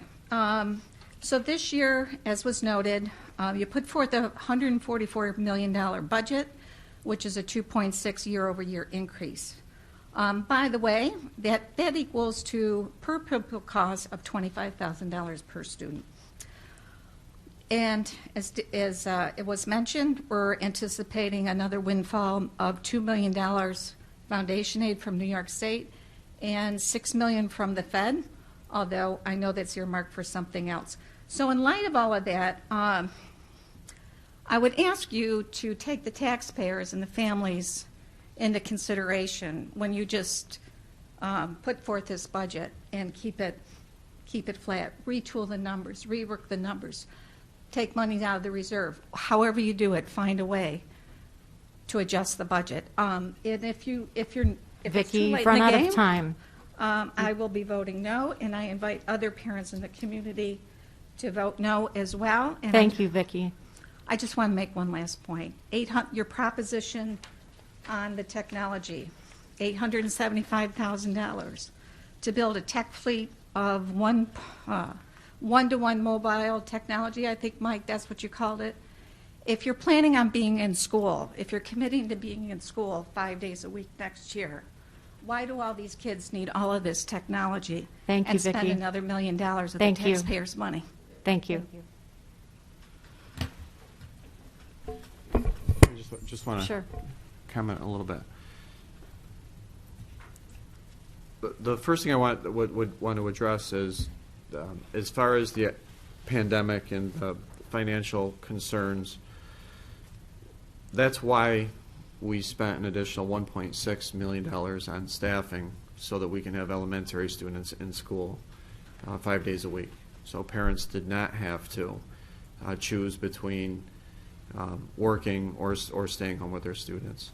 We made every effort possible to look at this pandemic and see how we could get as many kids in school as possible, with a focus on the youngest children, in part because of the economy, in part so parents can stay working.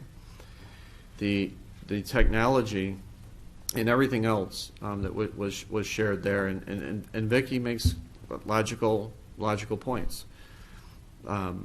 If we were to reduce the tax rate, for example, or the levy this year, which, by the way, we're already putting a couple $1 million from reserves against the budget. That means that when we have capital projects to do, then we would have to ask the taxpayers to burden that load. And part of it is because we do not get reimbursed at a very high level at all from the state. So if we are able to save money in the capital project and we need to replace, so for example, we know that we need, when we reopen next year, we need generators in our schools. So right now, every time the wind blows, Thornell Road goes out. And now we're forced with an emergency situation. Same with transportation department. Same with a couple other schools. We want to look at areas for efficiency in our district and safety in our district. And we have to look at our roofs and our boilers. That's why we have reserves, so that we can take money out of those reserves now instead of having to ask the taxpayers, in addition to your taxes, to pay for additional capital work. So I think at face value, I absolutely get, and I appreciate what Vicky's saying, but I think you have to look at this from a lot of different lenses, and also know that we are audited nonstop, and we just are about to finish the comptroller's audit. My sense is the community is going to be very proud of how we're using our money. What Vicky's opinion was a good one. I'm just trying to share with the community why we're doing what we're doing. It makes sense for our longevity. Okay, the next person is Cheryl Georger.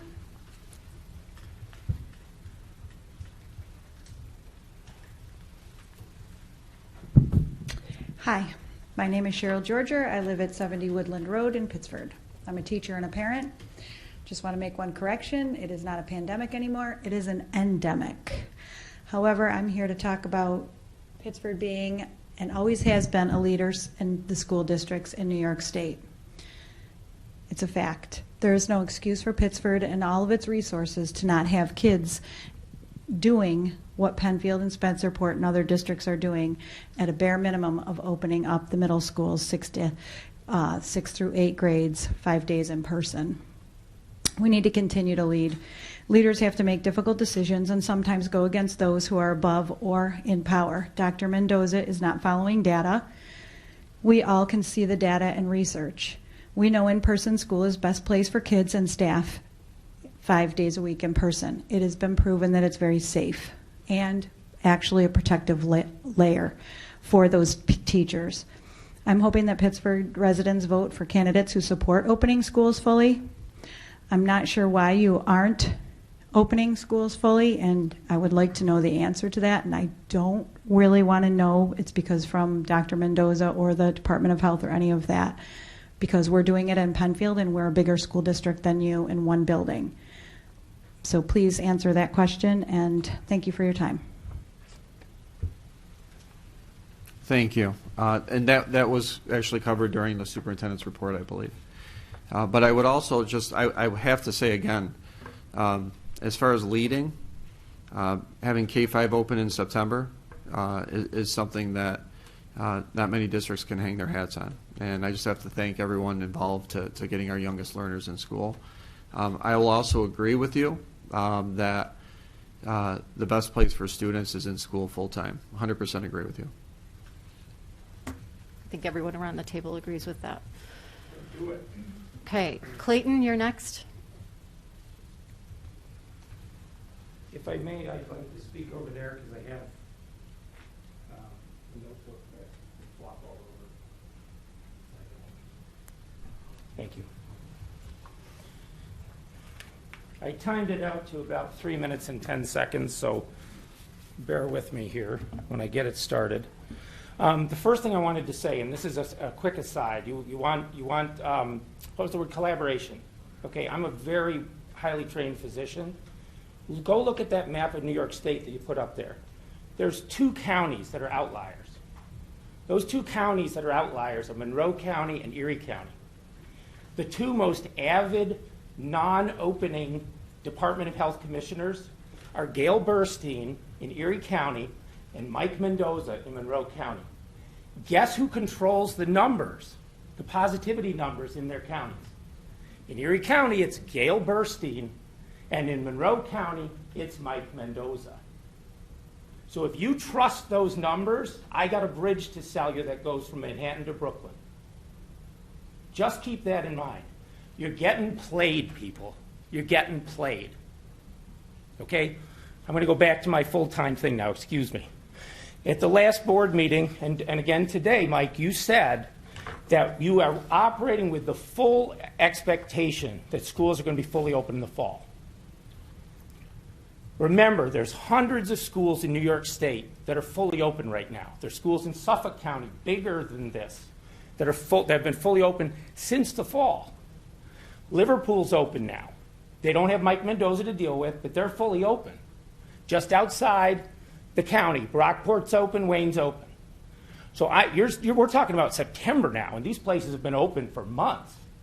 So I'm asking you right now, will you promise us, not say, geez, I hope so, we all hope so, will you promise us that you will have every student in school 5 days a week come September 6th or whatever that first day is? Will you give us your word as parents, students, and so on, that you will do that, or you'll resign and find someone who does, someone who can? Because there's hundreds of superintendents who have succeeded. So, this is 18 months, ladies and gentlemen, 18 months. Are you willing to put your name on the line and say, I promise you every student will be in school September 5th or whatever it is? Yes or no, please? I would say that I will promise the community that everything in our power. Okay, I'm going to take that as a no because I only got 3 minutes and I'm on the clock. So you're not going to give us your word. You will do it or you'll split. That's it. No, that's not. Clayton. I get a chance to talk. No, so do Okay. I. So do I. Hold on. Well, we'll stop the clock for you. We'll stop the clock. Can we stop it? It's not a fair question, and you know it's not a fair question. It's a fair question. So There's thousands of school districts that are fully open. I get it. So we can hire somebody else who can do the job. So- you're not doing the job, my friend. You're not getting the job done. You're just not. Clayton, That's the- first of all, let's not direct it at individuals. That's part of the Okay, then protocol none of you of are this getting meeting. the job done. Okay. Okay? Clayton, None of you are getting the job done. please, There are just- suicidal children in this district. They need to go back to school. And you are not getting the job done. If you can't do the job, God bless you. I know you're trying. Let's get somebody who can. There's thousands of superintendents in this country that have gotten the kids back in school. It's not impossible. It's hard, and Mike Mendoza makes it really hard, but it's possible. You will not even, you won't even tell us a year after any number of other people have done it that you're not going to promise us you're going to do it. We need someone else if you won't do that. That's just the way it is. You make $250,000 a year. You make more money than Cuomo. Cuomo's the highest paid governor in the United States, $225,000. You make more Clayton, than any I will governor. ask you again, please. Okay, so let's just let that sink in. Okay? No school, Vicki, no taxes. this is a business meeting We held have- in public. This is business. We have no other way to get our point across to you people. No school, no taxes. No school, no taxes. Even Penfield's got the middle schoolers back. And you've got cohorts, and you've got this, and you've got that. They figured out a way. You can't figure out a way. You're not getting the job done. I'm sure you're a great guy, but you're not getting the job done, and you're getting paid $250,000 Clayton, a do you year. have anything else to say? You keep repeating yourself. I'd like to hear something new in your statement. Okay, here's my finishing my statement. Look at this, folks. This is an expensive thing. This went out to practically everybody in Pittsford, okay? Glossy, two-sided thing. Vote yes on the 18th and vote for these three people, okay? One of them's an incumbent. The other two, I believe, are sitting in here somewhere. Nothing, not one word in it, not one word, I'll finish, not one word in it says anything about full school reopening. Not a word. And you know who it's sanctioned by? You know who's probably paying for it? New York State Union of Teachers. Okay. Clayton, Okay? your Randy time is up Weiner, now. Google her. There's no intention here to get these schools open. Okay? Thank you, Clayton. Thank you. Thanks for your time.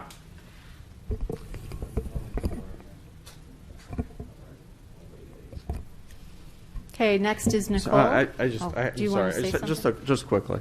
Okay.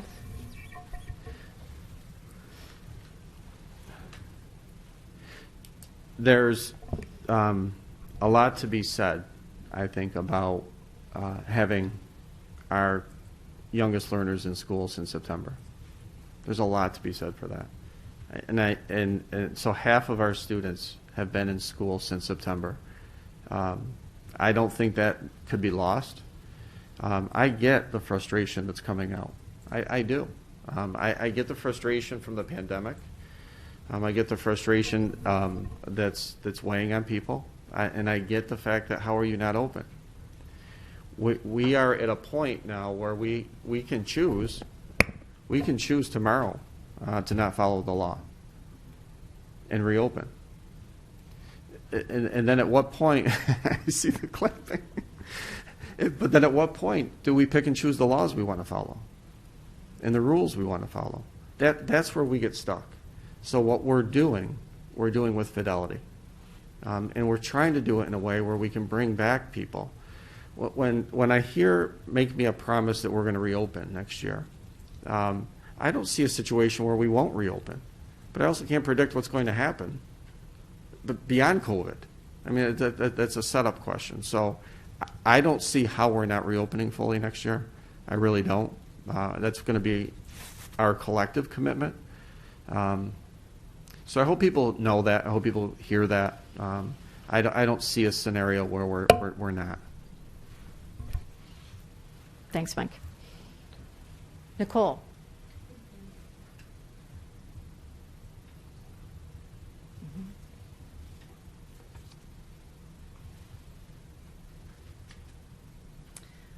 My name is Nicole Sidhu. I'm at 39 McCord Woods Drive. I'm here to ask the district, when will it advocate forcefully and publicly to return our children to school?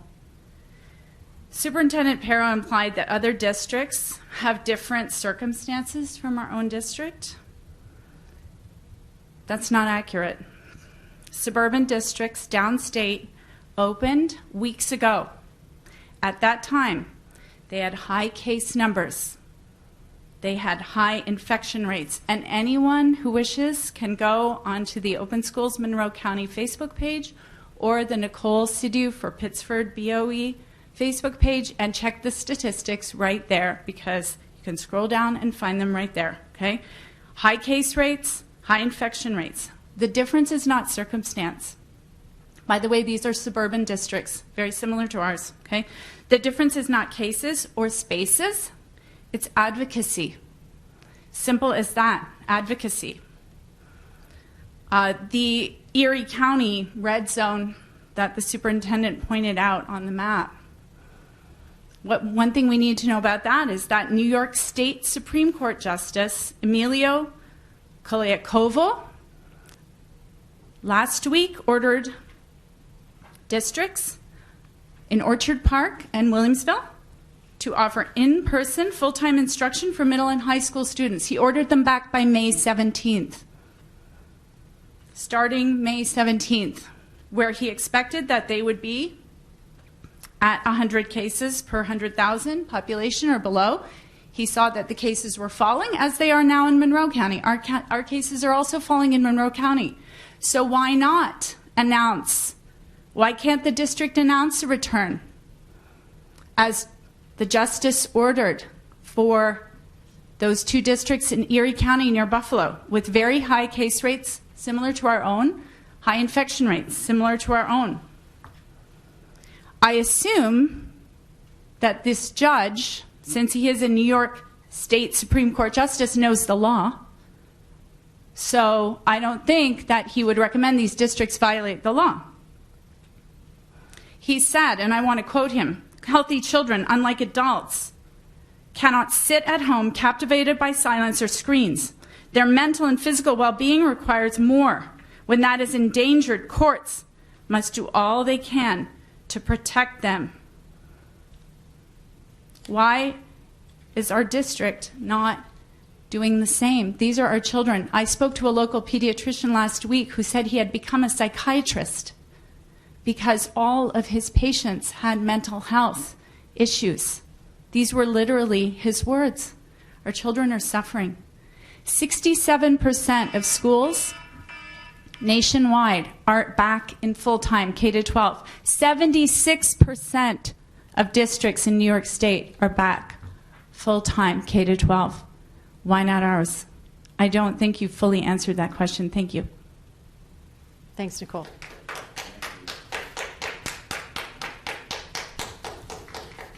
If I could just answer the question about announcing a return. So we've watched this happen this year, where school districts have announced start dates, and students got excited, families got excited, and then the date came and went, and they weren't able to reopen.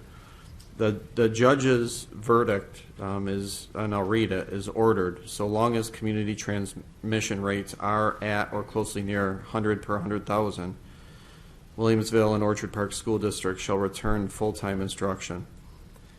That's New York State Department of Health guidance.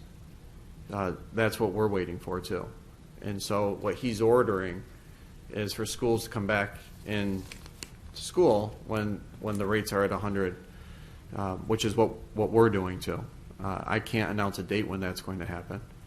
I wish it was right now. It'd be the easiest thing in the world to do, but we're not there. Why can't you speak up publicly? Why can't you go to the press and say, this doesn't work? Why can't you speak? So we're just Clayton, you're out of order. You had privilege of the floor. We gave you more than the time allotted. Anyone else have another question? Do I have to bring up something to tell you who I am, or is it okay? No, you can. No, you can come to the microphone. I promise not to be a pain in the ass. All right. My name's Dave Mensch. I live at 35 Deer Creek.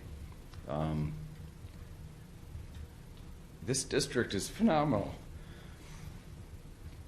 But why can we not figure it out? I guess we talk about promises to our children, promises to stakeholders. That's like a real fun term, is stakeholders. I'm a stakeholder. I've had children come through this entire district, straight A's. So it's fantastic. But we make promises to follow the science, follow the data, follow everything according to that protocol. But yet, here we sit as one of the wealthiest districts in the state, one of the best school systems in the country. But yet, my senior sits at home getting straight A's somehow, and he is miserable. Why? Figure it out. He said it. Go get in front of the camera. Go to the governor. Stop with not getting it done. If that is the goal, prove it. If that's the goal, prove it. Right now, you're just getting beat down by Mendoza's protocols, guidance. If we call it guidance and we don't do what we need to do, then it's not guidance, it's the rules. And Mike, you had made a comment at the last meeting that the guidance wasn't guidance. And that if you dared go against the guidance of the state, that you risked losing funding. We are $75 million upside down from the state. I think that was the figure you declared, that they hadn't paid, that was owed to Pittsford. Well, that number, how much worse can it get if we, I should say we, I don't want to point it at you, you are the head. If we know that we can open, share the data, share the numbers, share the facts, and use that data to say we are opening, and then just do it. And I know there's fear involved with repercussions from the state, and it is financial, but we really, really need to get it open. And I know that this year is a bust, that from the last meeting I understand that schools, for the older kids, for high school, it ain't happening.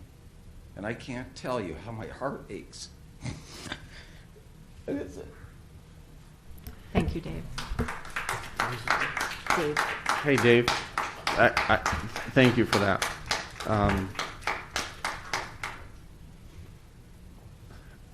My emotions are with you.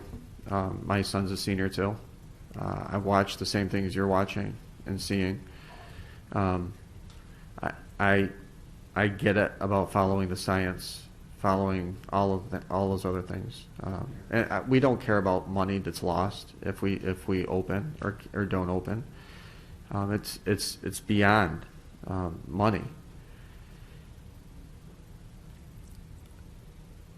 All of our, much of our time weekly is spent on our seniors right now, and I know that it's not going to be the be all end all, but we are doing as much as we can to give the seniors their milestones. Your heart aches, my heart aches. I'm dealing with the same thing. I appreciate everyone's opinions tonight. I really do. I especially appreciate yours. It does hit home. So I want to thank people that came in and expressed their opinions. It doesn't fall on deaf ears. Are you doing anything differently? So I just don't. We can't, again, we don't do that, Clayton. That's outside of the protocol of a business meeting. But what we can say is that as a board and everyone that you've heard from this evening, and Mike, you talk about advocacy. We are advocating. We've been advocating for the past year. Publicly. We are publicly advocating. Okay. We're not dialoguing, Clayton. We're not dialoguing. So, I'm sorry. Does someone have a card? Oh, I'm sorry. Oh, that's okay. You can hand it to Robin, and then you can use the microphone. So I wasn't planning on speaking. That's why I didn't hand something in before. My name's Suzanne Kumar. I'm a newer resident of Pittsford, 2749 Clover. So I just wanted to share a little bit that, I think I'm too close to that, about my experience in this last year, which is I've chosen to homeschool. And so I kind of got a little bit more of a sense of what's going on in that community. My husband's an educator, and we purposely chose this district after a long time searching to move to, because he was very adamant about having this school district. But I have a 5 and a 7-year-old, and I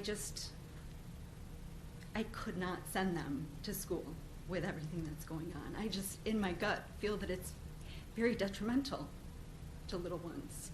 And so every time you're saying that, you know, we've got them all back in school, I can't do it. I feel that there's just gonna be too much, there's a lot of unknown, you know, of what doing this to our littlest children. You know, I couldn't send my 6-year-old going into 1st grade for the, you know, new building, not knowing anyone, having to sit apart from people wearing masks all day. I just felt that would be very detrimental. And from what I hear in the community of homeschooling, it's only growing. You know, in the groups that I belong in, every day or two I see, I can't do this anymore. I'm pulling my kids to homeschool. I can't do this anymore. So I just want to share that. I couldn't send my kid. I won't, I guess, in the future. If all of these protocols continue, I can't see that I would send them. That's all I just wanted to share, I guess, that perspective. Thank you, Suzanne. Thank you for your feedback. Thanks. Is there anyone else? No? Okay. With that, may I have a motion to adjourn? Thanks, Ted and Irene. All in favor? Opposed? Motion carried. Thank you to those who did come this evening. We appreciate you being here.